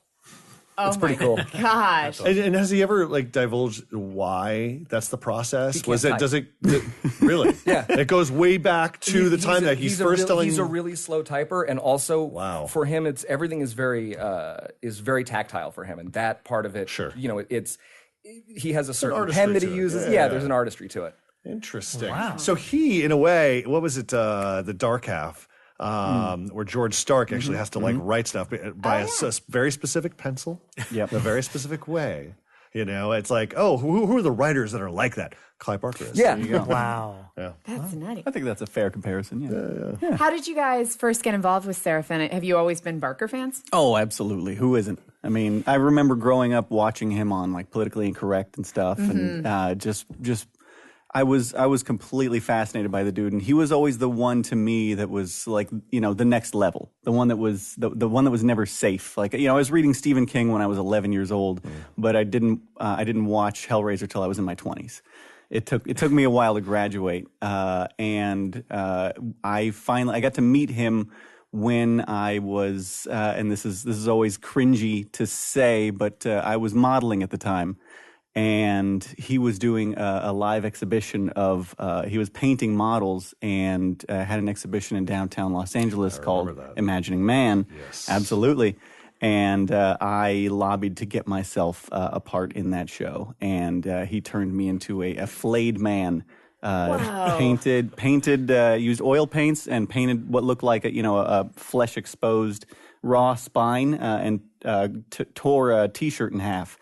And spirit gummed half of the shirt on either side of me to make it look like my skin was flapping off, and it was creepy and it was awesome. And I got to be a corpse made by Clive Barker. So how did that transition into vice president of the company? At the time, you can't follow that path. We can just back up just a little slowly. And now I'm vice president, obviously. At the time I was working on some non-union sets. I did I did Justin Lin's last independent film. I was like second unit on that, and I graduated from film school, and I was also writing for OC Weekly, LA Weekly's sister paper, and I was doing little pieces, like write-up pieces in the calendar section, and I got to show him those and talk about film school and you know the shit I was doing that I wasn't all that stoked about, and he asked me to come basically just intern for him. He just looked, you know, we hit it off, and he just turned to me and said, "Do you want to come work for me?" And you know, and it took a long pause. I thought about it for a while, and I ran headfirst into it. It was I never looked back. Wow. Yeah. And then, you know, he just stuck around long enough for everyone else to have a nervous breakdown around me. And I was the last man standing. Wow. What about you, Ben? I started also as an intern. It was one of those friend of a friend kind of things. I was making a few stupid short films in community college. And I got a text out of the blue from one of my sister's friend's dads. And he said, Clive Barker's looking for an intern. Are you interested? And so I pulled the car over and shook for a while, and then wrote back, no, I'm very interested. And went, and Mark had just become vice president when I first came and interviewed. I was looking for interns to abuse. Yeah, and I showed up and brought a portfolio with these stupid drawings I did, and there was one in there that Mark thought was really funny. And so he hired me. And everything else was garbage. It was just there was one. There's a smile. Is a man, just this ghoulish-looking guy smiling with this big, huge smile from ear to ear, and the caption said, "I'm dying inside." It just spoke to me. You know, I really got it. And so based on that stupid drawing, I got an internship, and then over time made myself indispensable, mainly through learning how to read his handwriting. The guy that was his transcriber at that time was having a lot of trouble with it. It was taking him a long time. And I went, I wonder if I can learn this. And you guys make it sound like it's another language. I totally want to see this now. It's like learning Japanese. No, I mean, it's just that there's a lot of, you know, you just got to figure out the rhythm. Mm-hmm. And a lot of people can't. And I went, well, I got nothing better to do right now. Does he write shorthand? Like, does he write everything I have a photograph. I know photographs are like, that'll help. they're Holy podcast nightmares, but yeah, I can't read that. No, that's my job security that no one else can. Like, I can pick out certain doctors words. always get abused. Oh yeah, no, that's hieroglyphics. That's it. You know what you got yourself, son? You got yourself some good job security there. This man, you are set. And what's a great skill that I can bring somewhere else? Oh man, if you still write your novels by hand.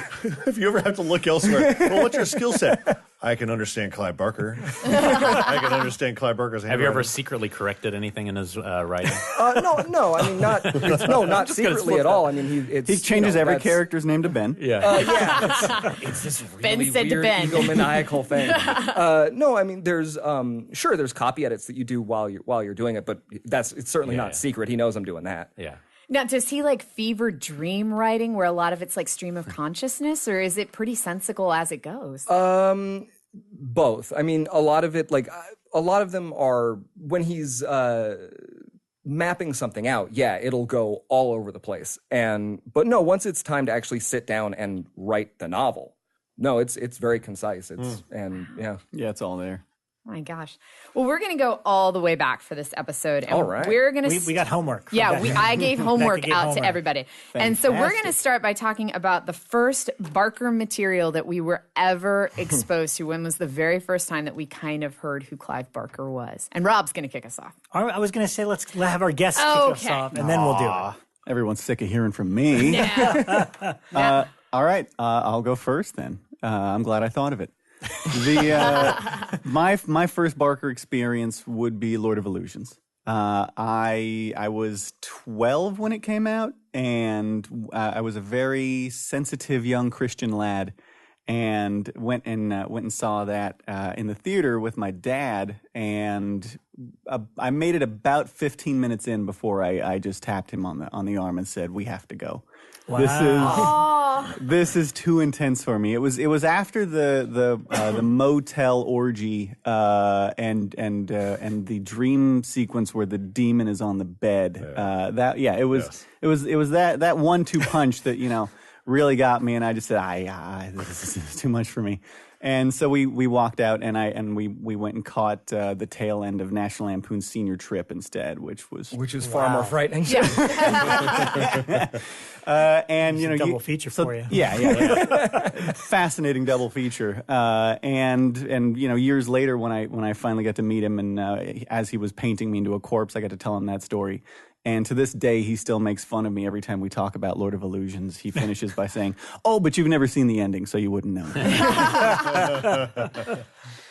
Mine was, I was 12. And this is the thing we ended up talking about at the panel that we did at LA Comic-Con, which is that everyone that gets introduced to Clive's stuff, it's around 12 that it clicks. For some reason. Yeah, there's something there about, reaching sexual maturity and then finding his stuff. I'm not sure what it is, and I'm sure it's dark and horrible. But I was a big Spawn fan, and I checked the website every day, and I had heard his name, but I had never seen Hellraiser. I wasn't familiar with almost any of it. And suddenly the Tortured Souls toys preview images started popping up, and I saw the picture of Talisac. It was about an 8-inch tall figure. He's hanging from his lips and eyebrows on hooks, and his genitals are carved away, and there's an egg implanted in there with this bizarre creature inside of it. And because I saw the toys are for kids, guys. Yeah, Absolutely. For kids. and I was 12 and I saw that, and I went, I had the complete opposite response of Mark when I saw it. I went, I need that. There's nothing I need more than that toy. I need all of these. And I told my parents, because my 13th birthday was coming up, and I said, this is what I want for my birthday. And my mom said, absolutely not. This is sick. I've heard of this Clive Barker. He's a sick man, and you are absolutely not allowed to have them. And then on the day of my 13th birthday, I was in the car with my dad, and he brought me to the local comic shop and said, "Here's $70. Go get those stupid toys you wanted." Nice. Go get the stupid, hideous toys. Yeah. And unbeknownst to me, each one came with a story, and it all read as a 6-chapter novella. And I sat on the day of my 13th birthday and read all 6 chapters, which has scenes in it. 2 of the characters in it have sex with each other, and it describes what the bed sheets look like afterward. These are 2 monsters, mind you. Yeah, they're pussy, bloody, Cenobite-ish creatures, and it was when they described the bed sheets that I went, clearly I'm not supposed to be reading this, and I need to read and watch everything that has anything to do with this guy. Wow. And went on to Books of Blood, and then Hellraiser. Yeah. He sort of, wrote the book on, I didn't know you could do that. Right. Yeah. Oh my God. Did you go to your parents and be like, I'm going to transcribe this guy? Someday. I'm going to read everything he writes. Oh, they're totally cool with him now. Everything's fine now, yeah. Have you now brought that they him know over you're to a the lost house? cause. Yeah, they've been to the house. That's Nice. amazing. For me, I don't have that exciting a story. It had to be Hellraiser, because I know, again, I was probably around 10, 11, and I was just getting into all the franchise stuff, and I loved Freddy, I loved Friday the 13th, I loved Michael Myers, and at some point, I assume I saw a picture of Pinhead, probably in a Fangoria, and I remember getting very excited to meet Doug Bradley, because he was at the first Fango show in New York City that I went to. It was like, it was like everybody was there. It was like him and Robert Englund and Kane Hodder and Angus Scrimm and Robert Zadar, the Maniac Cop. Like everyone that makes a cameo in Wishmaster. Monster. Yeah, exactly. The entire Wishmaster cast was there. But no, I think it was that. And I don't know if I saw the movie first or if I went and got, and I still have the copy of it, The Hellbound Heart. Because it had this amazing front cover, which was like a heart, but upside down, it was Frank's face. And I still have that book to this day, but I'd never read anything like it. And after that, I was like, I fucking like this Pinhead dude, man. This is good shit right here.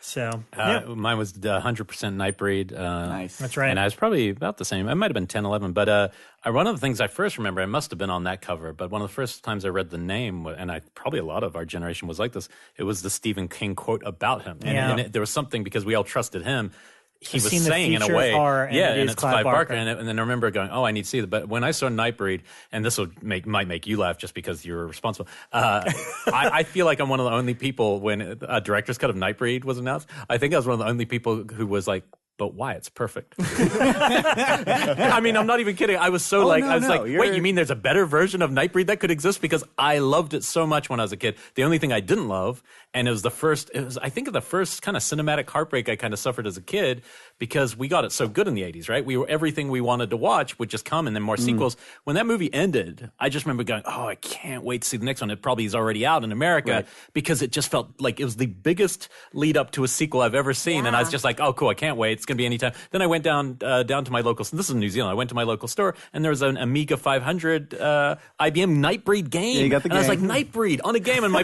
brains were blowing even more. It's going to be the biggest franchise of all time. Exactly. And I thought it was hugely, I just assumed, because there was no trades to that I was aware of back then, that this is just a hugely successful thing, because the creatures are so amazing, and the monsters taking the position that they do in that story as not necessarily heroes, but as the characters we're with, it made such an impact on me. The only thing I could liken to it would be, I guess, what people, 70 years ago felt when they saw Frankenstein, feeling, because I didn't feel that way when I saw Frankenstein. It just felt like an old movie to me. But I did feel that way about Nightbreed. I felt like the monsters in it were things that I was quoting "fuck the law" and things like that when I was like 13. And I loved it. Do the Cronenberg. Huh? Oh yeah, well of course that's doing Cronenberg. But I didn't know he was Cronenberg back then. But I did know that he's got a gun. It's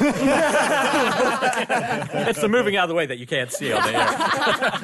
But I knew I loved him, whoever that guy was. When I figured out it was a director, I started going, oh, that's the guy who made, freaking Dead Zone? Because that would have been the one I would have seen. So Nightbreed made a real impression, like a genuine impression, not just like, it's another good horror film. And I became, weirdly, when I was young, I think I was more of a Clive Barker than a King, even though I loved all of King's. And now they're just totally different. I can't even compare. Absolutely. But then I think I was pushing more towards Barker's stuff. I read Damnation Game and Weaver and things like that. But we'll talk about reading later. But Ryan? I'm just imagining a young Elric Kane in New Zealand going, Nightbreed's so big in the States. Meanwhile, I'm sitting over here going, where are my fucking action figures? There are no action figures. We were talking on G-Chat. Old school. Wow. My first introduction to Barker. So I recently unearthed a shoebox full of promo pins from 82 on up, and my dad sent them over to me. And within that, it unlocked a memory. And there's a small promo pin that he had gotten from a horror convention. It was maybe World Horror Con or something like that said there are no limits. And it's in the Hellraiser font. Wow. And I was like, what the hell is this? And at the time, I was fascinated because I was like, what's that mean? And he went to go see it. My dad was an avid moviegoer, and sometimes he would have to go by himself. At that point, he was showing me horror films and taking me to horror movies. But this one, he just needed a vet. And he went to go see it on a Friday night. And the next morning I woke up, a really eager beaver, young version of me going, so how was that movie you saw, that Hellraiser? And he goes, yeah, you're never ever seeing that film. We're not talking about that. And I was like, well, what's it about? And my mom's like making breakfast. And he's like, well, we're not going to talk about it. And you're never going to see it. But as I was... and you're grounded just for me to see it. Just for saying hell. You want to see it, though. No, I know. But Father, the pin said there are no limits. And as I remember leaving the room, he was like, that was the most evil movie I ever saw. And I was like, oh, mental note. Yeah. Cut to college years when I finally I moved to New York City and finally get to check out, rent the VHS of Hellraiser. But that was my first introduction. And I was always I knew that Clive Barker was taboo, but I just waited for it to cross over into my world, which was comic books in some way, or find some entryway into that. And when Epic Comics started doing comic book Clive Barker stuff, Tapping the Vein and Books of Blood, that was my way in. And I knew I could say to my father, I'm going to buy a comic book today. And he was like, oh, what is it? Oh, no, nothing. And of course, the first book I had like pure sex and like gore, and I was like, this is amazing, going underneath the mattress. That's now a picture of your dad, like Tom Atkins in Creepshow. Absolutely. The great story is I picked up a version of, it was an issue of Tapping the Vein that had a die-cast cut of the cover, and it looked like it was just two severed heads upside down, but when you peeled back the first cover, it was a pair of tits. Yeah. And they were severed heads. And I remember being at a weekend of horrors, and my dad's like, oh, what's this new thing? And he's like, look at it. He goes, are you out of your mind? And he goes, how much did you pay for this? And I was like, I don't know, $7.99. He goes, I can't believe you spent this money. What are we going to say to your mother? I'm like, that you bought it? And he goes, do you realize the conundrum that puts me in? So that was just something that we just hid in the basement. It didn't even enter the house. But I would sneak down into the basement and read it. Wow. So, I want a reality show with you too. First I was a really avid reader. So I was really into like the Stephen King short stories and things like that. Like I worked my way through all of Stephen King's collection when I was really, really young. And at the same time, I'd pretty much watched like everything that the video store had. And this is seriously like early middle school. I definitely saw like Transmutations and Rawhead Rex and things like that, but had not seen Hellraiser yet. And then my mom, knowing what a huge Stephen King fan I was, probably around 6th or 7th grade, she bought me this book called The Illustrated Masters of Horror Macabre. And I actually pulled it up because I still have it. And I have a feeling that it was like, because it looks like a fanzine. Yeah. So I don't think it was a very popular book. Well, but would love to sign into your Amazon account. Everyone signed into my Amazon account. That's it. I've never seen that. I still have mine. oh, yeah, I have that too. Yeah, I still we have live it. in his library, and I've never seen that. Yeah, you may borrow my copy if you'd like to take a look. But what the book did, and it reads like a fanzine where it just is like a catalog of all of the works from both Stephen King and Clive Barker, and then it goes through and gives details about what each one is. So it's like, here's Hellbound Heart, and here's an entire synopsis about it. Wow. And it goes through everything, including some of the comics, like some of the epic comics are in there from Hellraiser. And Mom got it for me because of Stephen King. She was like, yeah, it's like a library of all of Stephen King's works. But all I was interested in was the Hellraiser and the Hellbound Heart and the Books of Blood, just because it details a lot of the stories from the Books of Blood. And so it was kind of like a trailer for everything. And then I just voraciously worked my way through everything I could find at the library. So like I definitely saw some of his stuff, but what really pushed me into him and kept me going was the Books of Blood stuff. Yeah. So by far, his work's just like so other. Like thinking about coming on here, I was like, oh, what is it? The difference him and King, and the clear thing is like King's horror is like rooted in everyday, right? Mm-hmm. And that's why it was great because everyone can relate to it, and I think that's why he's a best-selling author in a lot. That's why everything of his has been adapted. But everything of Barker is like, no, everything is world building. Yeah. It's completely other, and so maybe that's when you were saying the thing about being 12. I wonder if that, we feel other. We don't understand our sexuality. Yeah, we see this guy who has no limits, and suddenly we're like, I think I want to peer down this, but I'm not sure. Yeah. And then you get on that train, and it's hard to get off it because it's a dark ride. Or it's something. Also that at that age, you've gotten to the point where you finally feel that you understand the world. Yeah. And then it's time to go into places that completely question all of that, that turn that all on its head. And Stephen King stuff, it always somehow felt safe because you were still in a small town, and it felt very kind of quaint.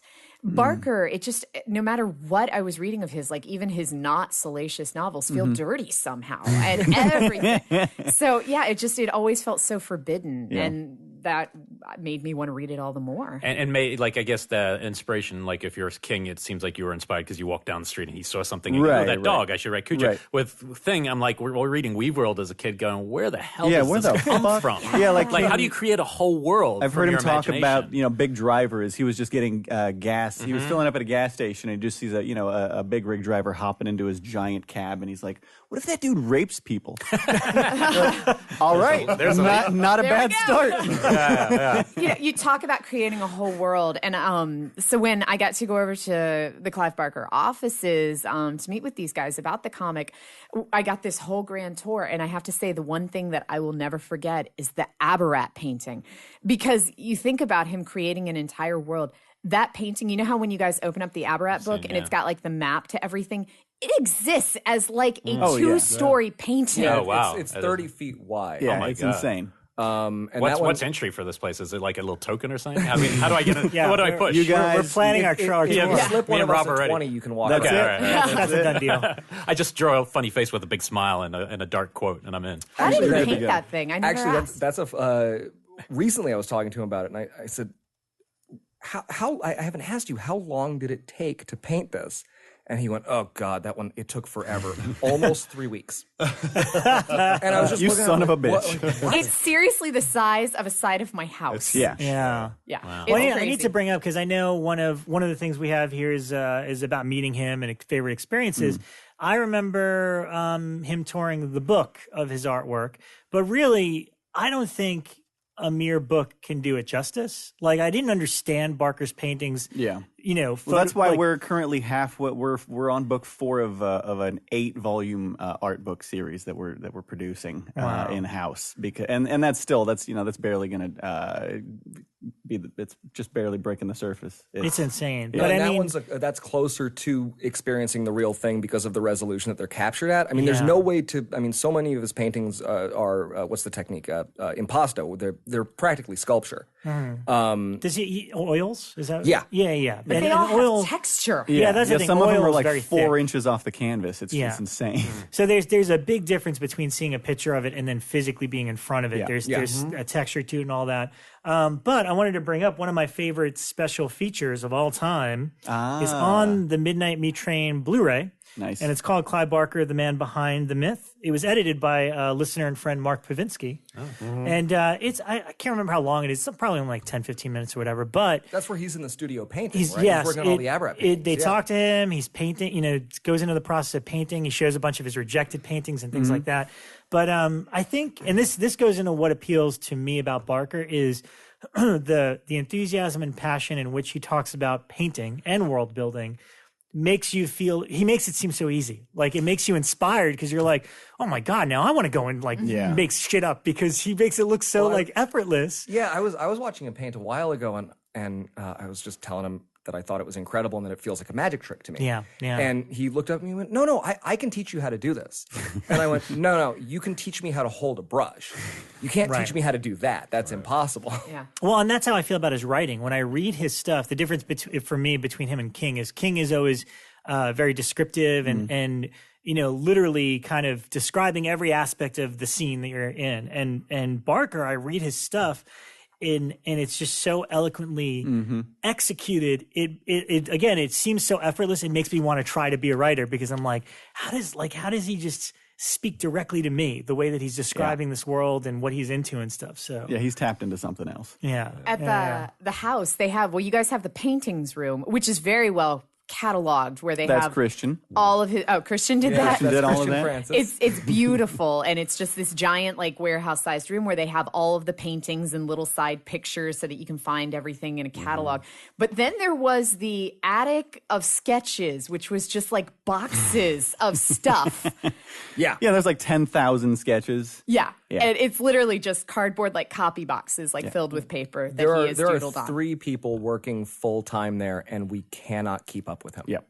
Wow. It's No, impossible. yeah, and we're still backlogged from when we first got there. We're not even anywhere approaching what he's still putting out. Can I ask you guys something? And maybe this kind of taps into more personal terrain in terms of the output, because I've seen the painting room at various stages. You know, I've seen it when it was like, oh yeah, it's just 5 canvases deep. Now it's 20. Now it's 30.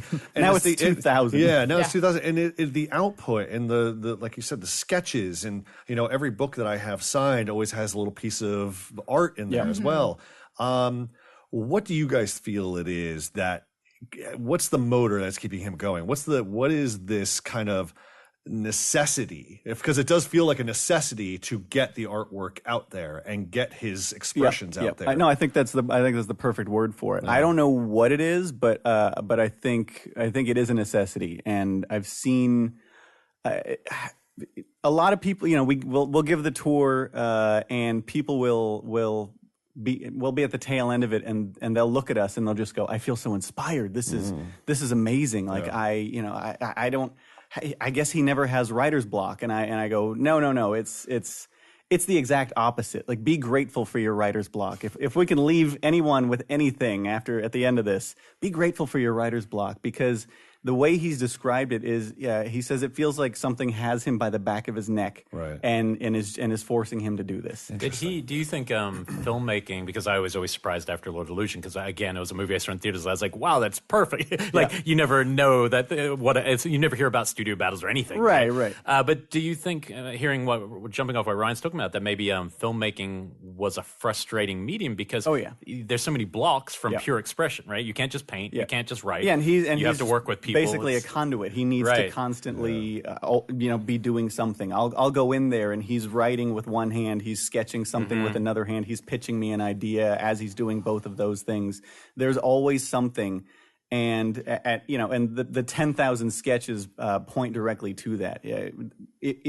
When you see it's not just 10,000 neatly uniform sketches. One's on sandpaper. One was painted with a palm frond.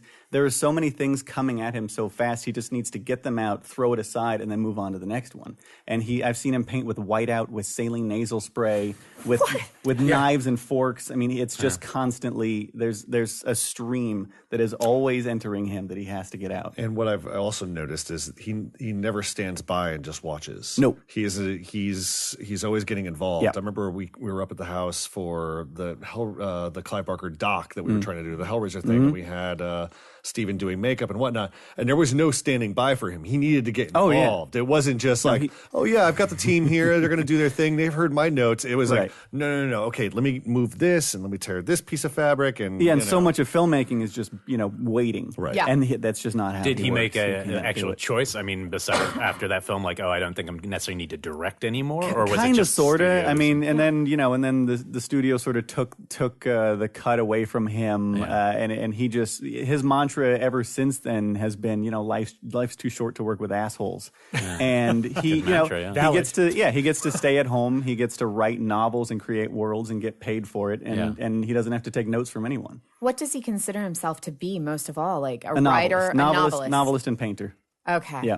Wow. Does he lean one way or the other? Like if he that he takes depends an on off what day. minute you ask him. If he's painting, then he's a painter. Yeah. If he's writing, then he's a writer. Yeah. Wow. Well, considering the output and how much he's working, I'm just curious, does he, not what does he do for fun, but more does he keep up with modern horror? Are there things that inspire him now? What inspires He watches movies this? constantly. Yeah. Okay. So and somehow he seems finds the to time, he seems to watch Yeah. them faster than is possible. He'll send people on runs to Amoeba, and they'll bring him 40 Blu-rays, and literally 2 days later he has seen all of them, and he's telling you about specific points of every single one of them, and you're sitting there going, it's not possible. Guys, just admit it. There's 2 Clive Barkers up there. I was going to say 3. And there are 2 or 3 up there. Mark, you're one of them, aren't you?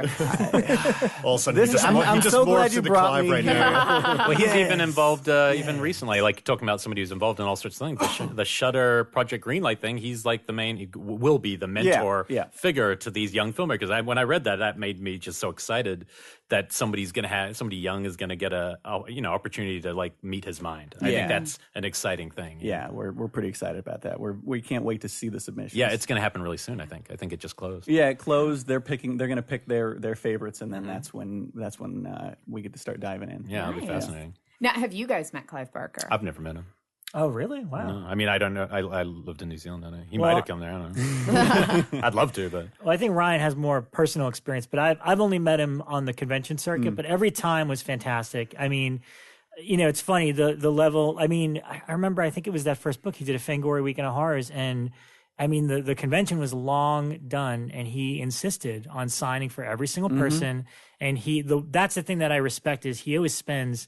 I mean, he looks you right in the eye, talks to you for a couple of minutes, doesn't care that there's a massive line waiting to meet him. It's he gives so much, he makes that experience really matter. Yeah. No, and that's not an act, that's not a thing that he's putting on. He is genuinely interested. He can't not do it. Yeah, no, that's amazing. At one of the conventions, I think this was at Days of the Dead a couple of years ago, Clive was there signing, because Mark, you guys were across from me, and I think you and I talked at that convention. It may have been the first one we met at. We talked about doing, I think Fango had just done a Rob Zombie issue. Yeah. We were talking about doing a Clive Barker issue. Yep. And I remember that this guy, knowing I was a Hellraiser fan, came over to the table and he showed us he had made a lament configuration. And it actually moved and it broke into like 40 different pieces to enable it to move. And he was showing it to me and I was like, my God, this thing is complex. And he took it over and I remember watching him with Clive for like a half an hour while he took it through all of the different moves and motions. Like there is not even on screen, because I've interviewed Gary Tunnicliffe about it, there is not an actual cube that will do all those things. It does not physically exist because it's, impossible. But this guy made it. This guy figured it out. So. I've told the story once before. It's worth telling again on Killer POV when we did a Barker episode then. But I mean, this sums up Clive to me. I was waiting in line to get his autograph at yet another one of these Fangoria Weekend of Horrors. And a few people ahead of me was a Long Island-based filmmaker named Scott Perry. And Scott was very excited to meet him, and he made a short film and had the DVD of it. And he gets up to Clive, and, Clive's signing his thing, and he's like, oh, Mr. Barker, I'm such a huge fan. I made this short film. I know you get stuff all the time, but, if you get a chance to check it out, I'd really love for you to have it. And Clive is just like, huge line. Clive's looking at the DVD like, oh, okay, this is your film? And he's like, yeah. He's like, you made this? And he's like, yep. And he pulls the sleeve out and passes it to him with a marker, and he's like, make it out to Clive, please. And he has him sign his DVD to Clive. And cool. I'm like 5 people back, and like the whole line is like, oh, that's so cool, man. That's cool. So somewhere in the archives is a signed DVD. Scott Perry from that. DVD. Keep my eyes peeled. I saw a test screening of Lord of Illusions in New York City. Wow. And I was on a date, and she bagged on the movie the entire time, and then I dumped her. But later on, You did take your date to a free test screening, I Ryan. did. Well, I was in college. I was in college at the time, so I was broke. But I was later somehow involved. I had won tickets to go see a premiere of it, and there was an after party at the Roxy. And I'll never forget, because I was just a film student, and I had met Clive a couple times just on the convention circuit. And I was like, oh my God, this is my first big Hollywood premiere party. This is amazing. Of course, I was like looking like a complete schlub, but I made my way up to the second floor of the Roxy, and there was the roped off section with Clive and some of the cast. And I don't know, there was just something, I was just standing there kind of gawking, and Clive was like, just come over. Just come over. And I was like, but there's a rope. And he goes, no, fuck that. Get over here. And I was like, okay. And I was like, hi, I'm Ryan. You probably don't remember me. I met you at the Fangoria Weekend of Horrors. He goes, where do you go to school? I'm like, SVA. He goes, hang out here.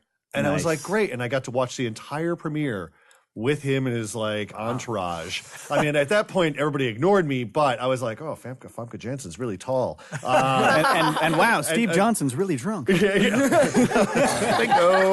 But there was a singer at the time. She had contributed to Lord of Illusions. I forgot her name, but she did it. Diamanda Galas. Yes, and she did a solo act right there on the floor with the pianist, and it was amazing. And I'll just from that point on, I was just like, you know what, Barker's a class act. Not just because he let me sneak into his section, but it showed me that he recognized just the aspiring film student that was just desperate to kind of go and hang out with talent and soak it up. And I was like, man, it was That's cool. fucking awesome. Yeah.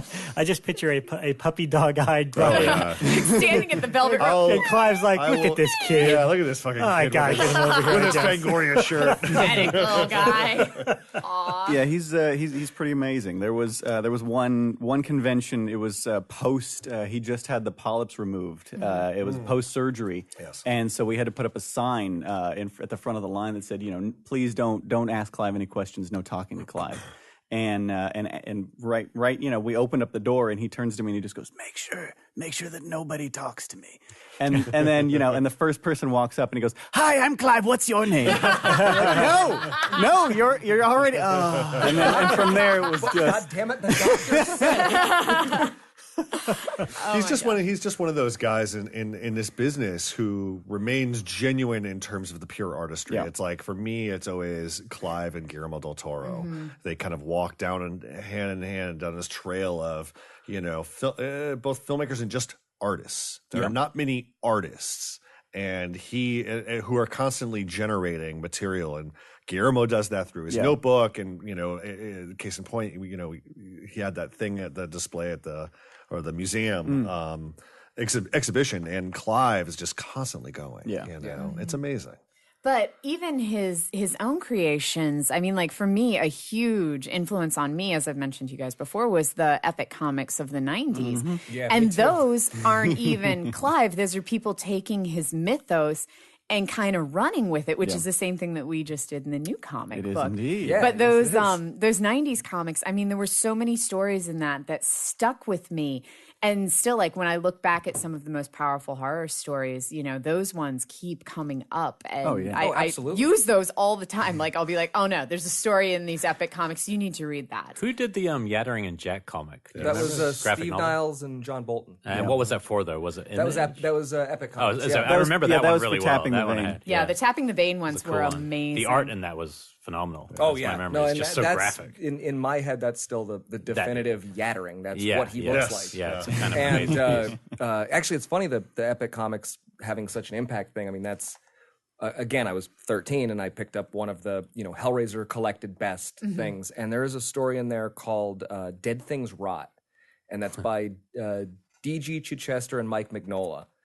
And at 13, I read that story, and it's a very Twilight Zone-y kind of story. It has this really great little twist ending at the end, perfect little button. And I read it and went, I wonder if I can write a Hellraiser comic myself. So I sat down at 13 at Claris Works on my Mac and wrote a 20-page Hellraiser script. And after that went, well, that was really fun. This is what I want to do with my life, is write comic books, and I really want to write a Hellraiser comic. And I really want to transcribe Clive's handwriting. If I knew that was a thing you could do, I probably would have wanted to, yeah. I loved the comic books were a really integral part of my horror upbringing because I remember they did the Nightbreed comics. And then which there's a kind of spun, crossover, like- too. and, well, there was a couple of yeah, crossovers. Jihad, yeah. But I remember they introduced Rawhead Rex into the fold. Yeah. And I was like, oh, this is a momentous occasion. I know that. That's Because cool. even Peliquin was scared Oh of my Rawhead God. Rex. And I was like, oh my God, a Peliquin's That scared does of make Rawhead. sense, actually. I could totally see him in that world. That's actually kind of cool. Whereas Rawhead I like Rex in the movie looks like plasticky with Yeah, a receding hairline, in the comics he's sinister and big looks like penis. a giant penis. Yeah, yeah. Like he actually, it's the The way perfect Clive shape. always intended. Yeah. No, he looks like a giant penis just walking around eating Oh, people. yeah, the adaptation. That was another one that Yes. John Bolton did. That was it Steve Niles? I think Steve Niles wrote the adaptation on that one. I Right, think. yeah. But yeah, that was John Bolton paint again. Yeah, the Bolton, definitive yeah. Rawhead Rex. Yeah, it's beautiful and twisted at the same time. But yeah, it's amazing looking. And those Rawhead Rex ones definitely gave me appreciation for the source material a lot more than, I mean, I like the movie. It's definitely one of my guilty pleasures. Doug, do you remember, and I'm sure you guys, I mean, like Hokum and Hex, Ecto Oh, yeah. Kid, Oh, yeah. the Marvel stuff. Absolutely. What was the one that they turned into the made-for-TV movie? Saint Sinner. Center. Saint I remember Sinner. having that Saint comic. Sinner. I had the first issue Was of that. Saint Sinner, wait, was Saint Sinner the one with the two succubi? Yes. He was from Well, both the Devil movie and was. The movie yeah. was. The Yes, comic yeah. was Angel. a whole different thing. There was Devil a- and Angel. Kind of like Preacher, I guess, in a way later on. Yeah, kind of yeah, took yeah. a little bit of that concept. Yeah. So Took weird. some That liberties. was such a Yeah. weird time for that movie to come out. Like I remember I was sitting around and I was like, oh yeah, there was a succubi made for TV thing. How the fuck did they get away with making that? Yeah. So weird. I wanted to kind of revisit it. I'm going down this weird I remember early them. 2000s. Oh no, I remember them advertising that movie on the Sci-Fi Channel, Yes, and yeah. I was just getting pumped week after week. They keep advertising it. I'm like, oh my god, a new Clive Barker movie. Yeah. And then it debuted, and even I was fairly young then, and even then I had good enough taste to know that movie was terrible. It was unwatchable. I think I tried to. Yeah, do we it. have it's this giant like resin worm at the office that we're pretty sure is from Saint Sinner, but no one's willing to rewatch it to make sure. But one of the things that I think that the comics did for me is the reason that I loved the movies so much was, of course, the Cenobites. And by like the third one, I was like, you've got a whole cast full of Cenobites back there that no one's even addressing. Like, great, we've got Pinhead, but dude with, freaky teeth and the big guy. And, they all kind of got names as it went along, Chatterer and Butterball. Yeah. But then, I always wanted to know more about these various Cenobites because I found their stories like far more interesting than the stories of the humans who were calling them. And so that's what I loved about the comics is that it definitely delved deeper into the Cenobites' backstories and even kind of created more. Like you got to find out about a lot of the different Cenobites and they emerged. Like I remember Voice Yeah. Is that one of them? Yep. Yeah, Voice Yep. and Song. There were two of them. They were sisters. Yeah. Um, Wow. Yeah, I'm getting obscure here, Deep guys. cut, man. Deep cuts. So yeah, you were able to find out more about the Cenobites and their backstories. And Face was one. Face was one. Yep. Mr. Winky Dink. Wow. He was the clown that Yeah. was forced to perform for the children in hell. Holy shit. Yeah. Nicely That done. one's that's a fantastic. It's a comic. fantastic one. That's a fantastic one. And I also love the comics because they definitely kind of, they always say pain to some, pleasure to others. I'm misquoting that. What is the Angels exact to quote? some, Demons demons to to some. others. There you go. No, but there's definitely, that's not the line I was looking for. Okay. That one I know. But there's something about, it's pain versus pleasure. And this might be back to the comics that I'm remembering this line, but it's definitely presented as like, some people hate this, some people love this. Yeah. And then they definitely teased out the fact that some people love this in the comics because there was the one story that I think I've discussed with you guys before. It's by far one of my favorites about the guy. It's told from his perspective as he's being tortured. Is this With My Lips? With My Yes. Lips. Yeah. Yeah. As he's being tortured Yeah. by a female Cenobite, and throughout the course of the comic, he falls in love with her. And so it shifts from like him discussing the torture to, I think she noticed me today. I think she's paying closer attention to me. awesome. She's Easily spending one of more the time. top 5 Hellraiser It's short phenomenal. stories ever. Who was responsible for that one? do you know? That was a dude named John Rosum, I think. That's great. Yeah, he's written a bunch of other stuff. Something called Zombie, XOMBI. Oh yeah. Yeah. Oh, wait, I read that. Yep. Yeah. But that's, I mean, like that exploration of that world is what you kind of think that by opening the box, that's what you're going to get. Yeah. It's like what Frank was trying to Oh, yeah. achieve. Yeah. Well, and that's You the thing know, that I it's- think gets sort of forgotten is that the whole idea in the original Hellraiser film is that Frank was looking for this. Yeah. When he was brought down there, he changed his mind. It was too much for Yes, him. yeah. Well, but if all these people are going after this box, if they're going to all these lengths to find, it's not an easy thing to find. Right. Well, every single person that goes to hell would go, oh, never mind. I don't this want sucks. this. I am not digging this I'm at all. done. Frank's a little bitch. Moral of the story is. No, that's well, what that's we funny. wanted. I liken that to. Remember that documentary, The Bridge, about suicide? Oh, yeah. Oh, absolutely, And the one thing yeah. that I I wrote a walked away comic from about that film is the part where the couple people who survived, and Yeah. both of them had the same The story, which second is their the feet second your leave, feet yeah. off, you wish you didn't do it. Yeah. And I feel like that might be the same thing. Like you're pursuing the box, Okay. and then you get it and you open and you go, oh no, Oh, no, shit. thank you. I never thought of it that it's way, true yeah. pain, Actually, this not is the idea beautiful, of pain. Beautiful chance for me to plug a self-published comic that I did Totally based should. on The Bridge. Oh, really? Really? Yeah, Oh, weird.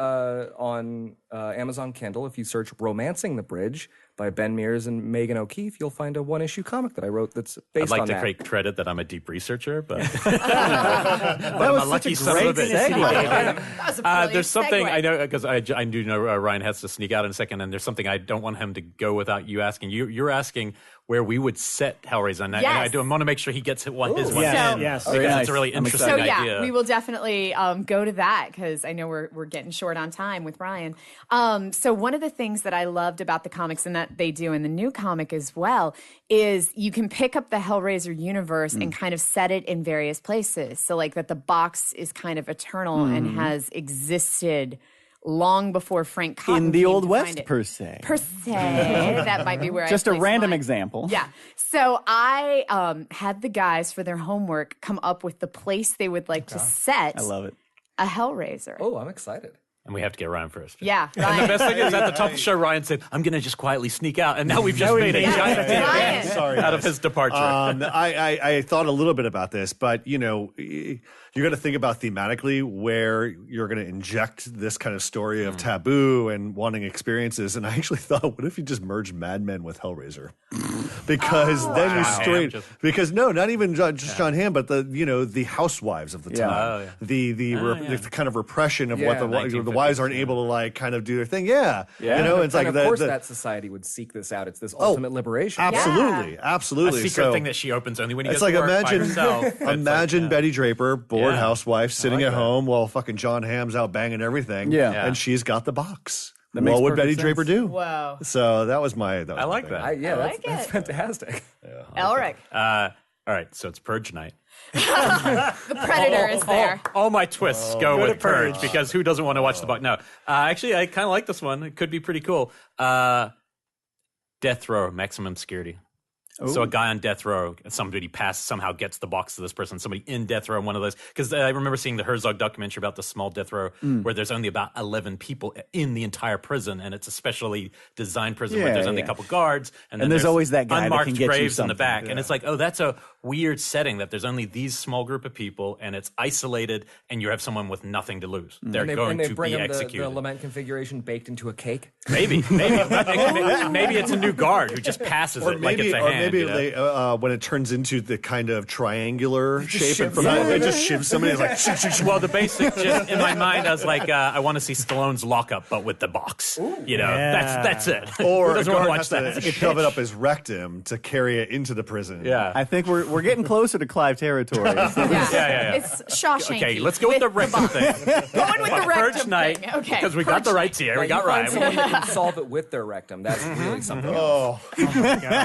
Rectal detective. All right. Wow, none of my takes come nearly close to these. Dinosaurs? No, not the should see our dinosaurs. text. That was Yeah, part there of our was a text text when I was text explaining exchange. this I to like them. this. They were like, "Oh, like Jurassic," and I wrote, "Yes, dinosaurs with lament configurations, guys, but the exactly." little hands. It's They'll be yeah, able to- T-Rex wouldn't be able to solve Exactly. it. But then though. It's Elric so sad. determined that raptors might. Yeah. No, they're nimble.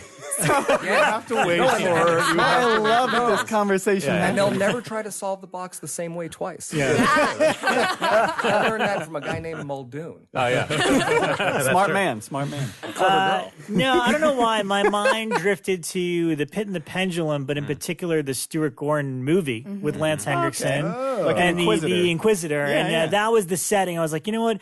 If there's a guy out there that gets off on the torture and murder of people, I would love to see Pinhead and the Cenobites unleashed in that world. That's You pretty know? And he would deserve it. That's the cool thing. That's the cool thing, Yeah. yes. He would get his own Somebody like comeuppance. that just tortured people. And It's the and- perfect revenge. Yes. I'm thinking we get one comic book just where we take all 4 of our stories. four. And That's we all the get next- to do a season. Did we just pitch volume 2? think we I think just we pitched did. volume- We did, The winner guys. is clearly the dinosaur idea. Obviously. You are That's speaking to the I'm editor sorry. of these, and I That- say yes to dinosaurs. Dinosaur idea ain't a short story, man. It is a full one-shot, 90 page. That's all 90 pages. You're right. Steven Bissett. Ryan, why are we draws it. stopping there? Let's make the movie. I know, Come I on. know. Jurassic On Park that meets note. Hellraiser. Let's not limit gonna go ourselves. sneak All out. right, somebody's sneaking out. But you know what? sneak out. Actually, because I don't know I heard this was announced, and obviously Bekah told us that she wrote one of the stories in here with her husband Dave. What's the story with this anthology? Because there's been Hellraiser comic books, here and there. So what was both the motivation for Hellraiser Anthology Volume 1, and when can people get this? First, you can get it, first of all, at Monsterpalooza. Oh, okay. We're debuting it there, and then the following week, which is the April 14th, Yeah. it will be available on the web store, and you can get your copy. We've got Just realclivebarker.com. realclivebarker.com. Great. And the motivation behind it was a lot of it was there was on my part a frustration that there was a feeling of censorship, which was actually with the previous comics, which was actually nobody's fault. It's just that's the industry. You can't, one of the regulations we had was not too much sex and not too much blood on the cover. And without blood and sex, you are starting to really neuter the idea, and the whole mythos gets neutered when you do that. Yeah. The response to that, of course, is that the cover to this, the prompt was, what can you do that has the most blood?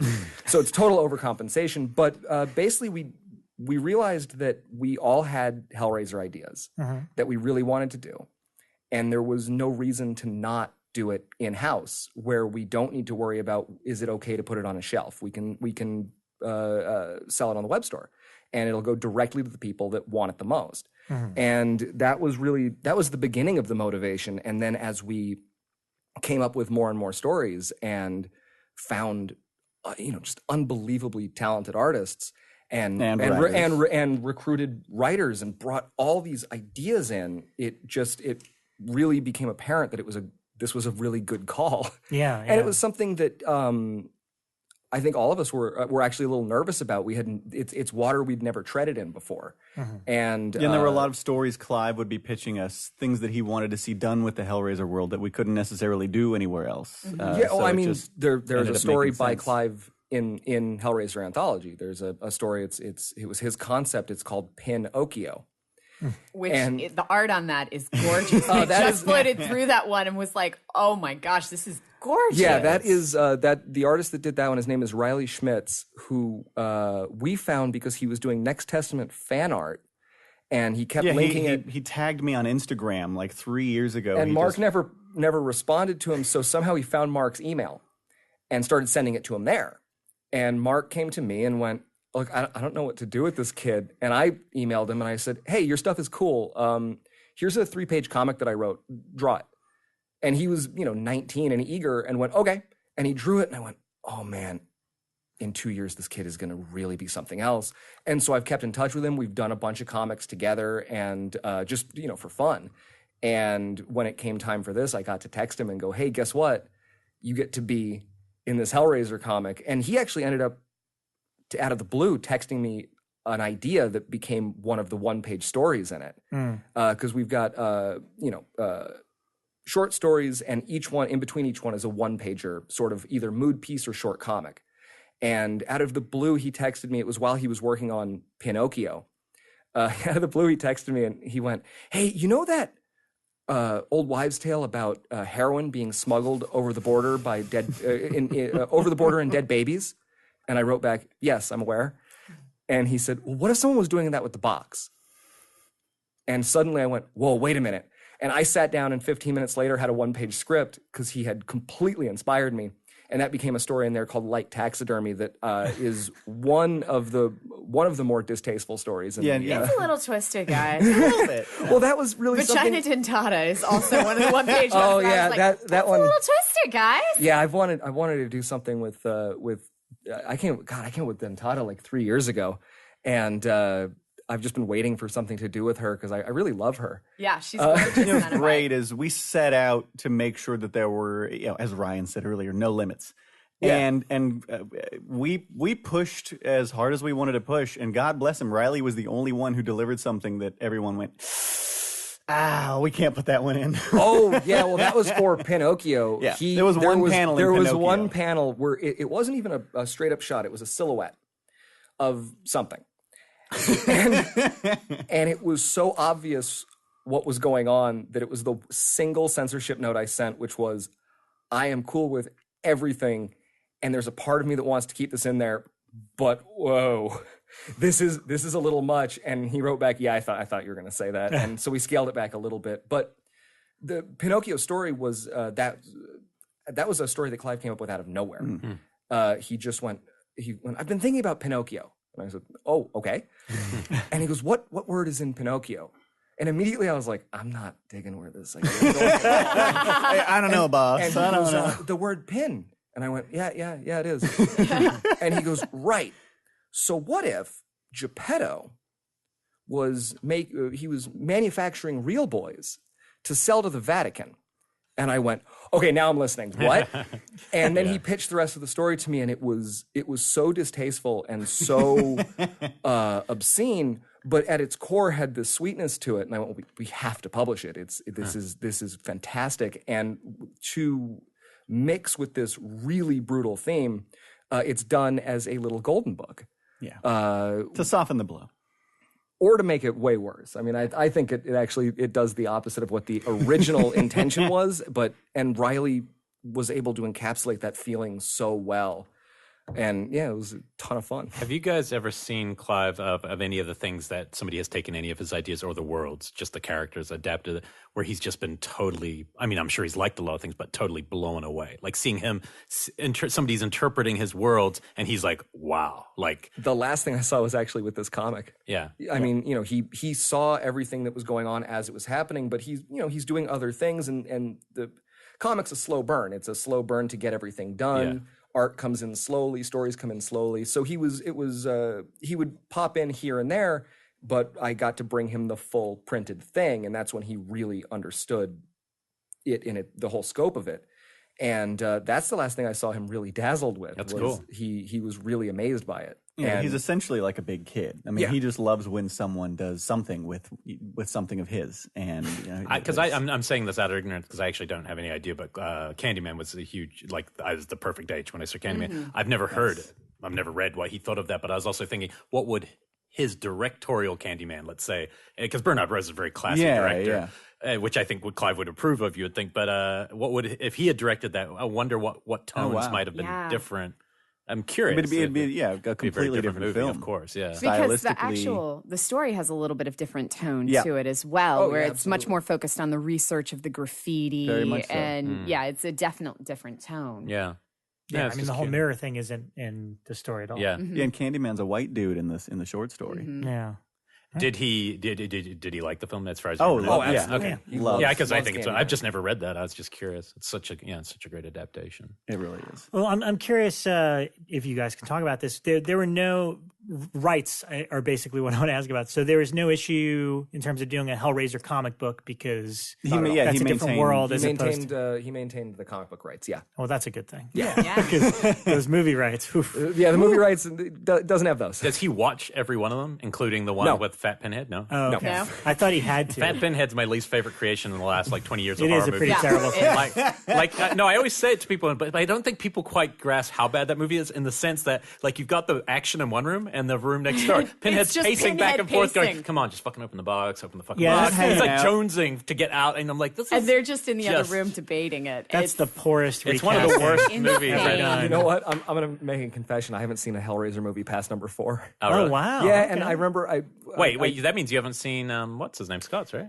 Yeah, Scott which is Derrickson's is Inferno. But which is we were pretty interesting. talking before you guys came on. I kind of like the one that Ashley Lawrence came Yeah, back no, in. I think there's a couple that are Hellseeker. watchable. There's still movies at that Debtor. point towards the end that. I mean, Yeah. you know, Yeah, Debtor's not bad, but it wasn't written as a Hellraiser script. Yeah, they it just was threw him definitely in like, afterward. hey, we've got this good script over here. Let's just throw Pinhead in and call it a movie. But the actual plot that is there, it's still not the best Hellraiser movie by any means. But which it's is clearly not the Lance bad. Henriksen internet one. Easily the best. Hellworld is amazing. Well, that leads me to my next question is why has it been, as of the last decade or so, why has it been so difficult to adapt his material? Because for films, because again, we said before, everything King has done is in one way or another been done. And there was a period where I got really excited where, and I'm sure there's a lot of red tape behind it, but when Midnight Meat Train was happening, and obviously that release got There was fumbled. rumors with of Fleisig. Aberrats. I mean, there was going to be a whole slew of movies. Midnight Meat Train, Dread, which Anthony DeBlasi did, Book of Blood. It was like that period where, all right, we're going to get all these Clive things adapted, and then nothing. Yeah.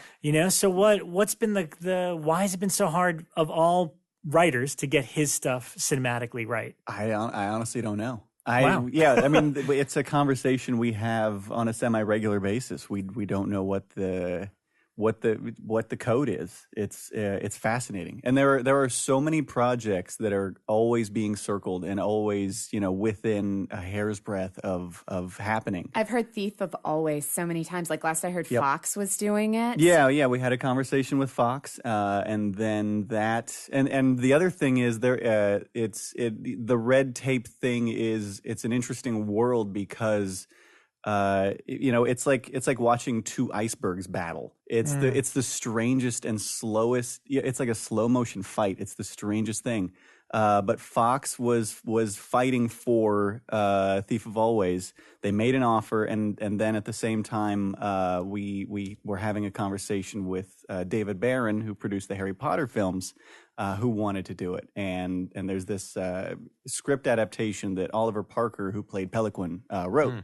And he's now a pretty successful director in his own right. He did Johnny English Reborn and a couple of the Oscar Wilde things, Dorian Gray, and it was this, been this fight between the two of them, and Fox was in first position, and then they sort of blinked, and so now it's the Parker Barron version that we're discussing.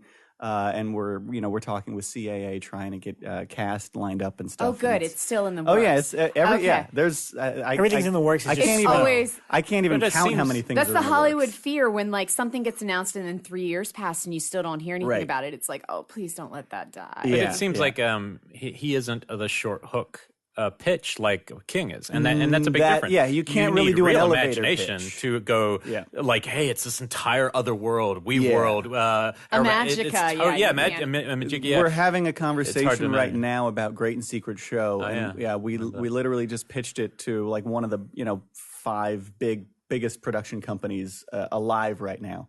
And we have a pilot script and a second episode written, and they said, tell us about the rest. We said, we can't really, like, you just have to read the book.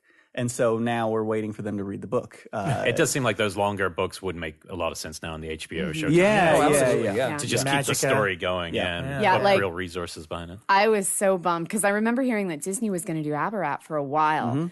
And then I remember hearing, well, maybe it'll be a TV show. And then nothing happened. But that seems like such a I'm call it gateway horror film.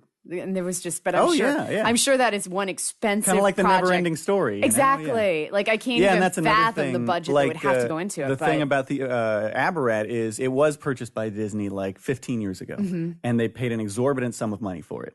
And the rights reverted, but there's something called a lien on the property. And it's inside baseball. It's probably going to be interesting to like 4 people. But you don't know our listeners. They're pretty hardcore. But there's a lien on the property, and so people come to us and they say, we want to do something with Aberrat. And you're like, all right, you got to buy it out for, I mean, before you can even, start $1 development, it's going to be $2 million just to like. You have to buy Disney out in order to get it. How long does the lien last, or is it perpetuity? It's in perpetuity, and Disney, it collects interest. It's a $1 billion year contract. Holy shit! Because they signed with Xenu. Yeah, exactly. It's just like joining Sea Org. Yeah, it's like, which is totally worth it. Is there a property of his thing that might not be adaptable, but that you think personally, knowing, or even a piece of art that you've seen? Age of Desire. Something, yeah. Age of Desire is always our go-to. Age of Desire is the one that I mean. What is that? That's because you're talking to 2 dyed-in-the-wool Serbian film fans. Yeah. So the Age of Desire is it was one of the stories in the Books of Blood. It's about a man who has a test done on him where he's subjected to something that makes him monstrously aroused to the point where he is having sex with everything and he feels as though he's on fire, and the only thing that will stop that is to have sex with something. And the story consists of he has sex with a brick wall and this is Jason Statham, right? I'm thinking played by Jason. It's like in the Crank sequel. It's like after your heart Crank 3, it's Age like of the Desire. mailbox scene, but now it's just Jason Statham and the mailbox. Oh, wow. It's like, look, man, I've got to have sex with you right now. I'm fucking gonna burn you. Fuck me right now, mate. It's like, I'd watch that. Who would watch that? If it's called Yank, then it's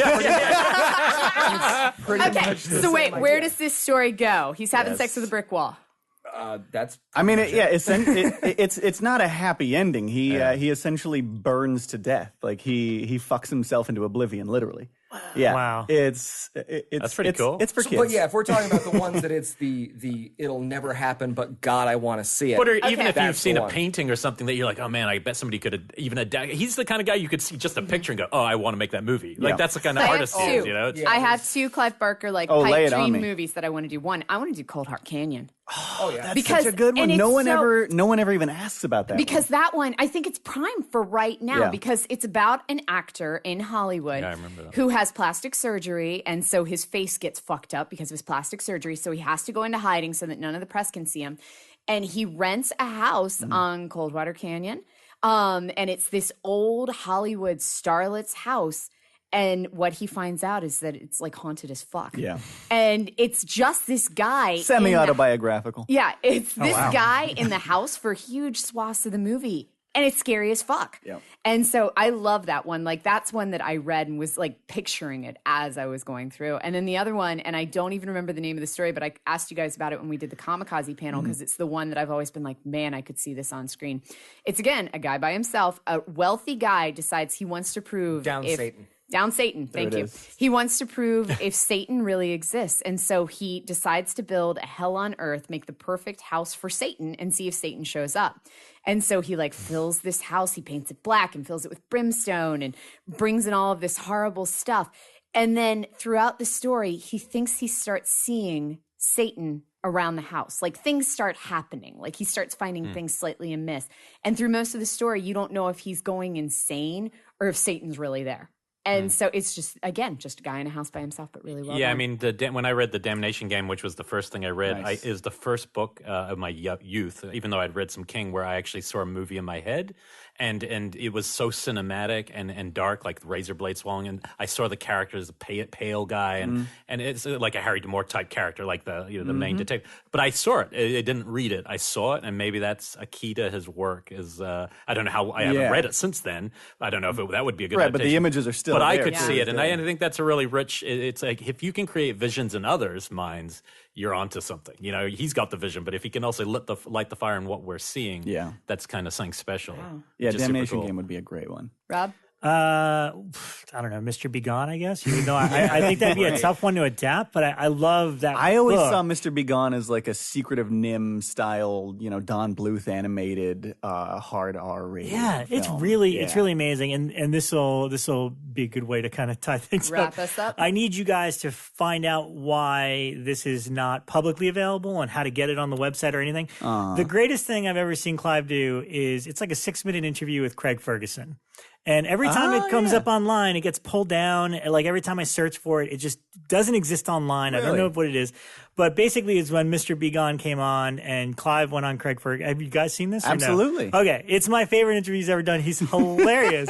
Because they're both like, on top of it. Like Craig's like, what are you wearing on your pants? Yeah, like, He's got those the pants with the patches. Yes. And he's like, wow. And he's like, well, look, I tried to read Mr. Be Gone on a plane. Nope. Can't do it. Opened it, said this book, burn this book right now. He's like, nope, not reading it. I'm not doing it. And then he's like, what else do you do for fun? He's like, oh, I write children's books. And everyone starts laughing. Yeah. He's like, why are you laughing? It's like, seriously. It is one of the greatest interviews he's ever done. I love the line where, he asked Clive if he's ever said Candyman in the mirror 5 times. And he goes, yes, and my husband appeared. and then without missing a beat, Ferguson's like, was that the first time you met?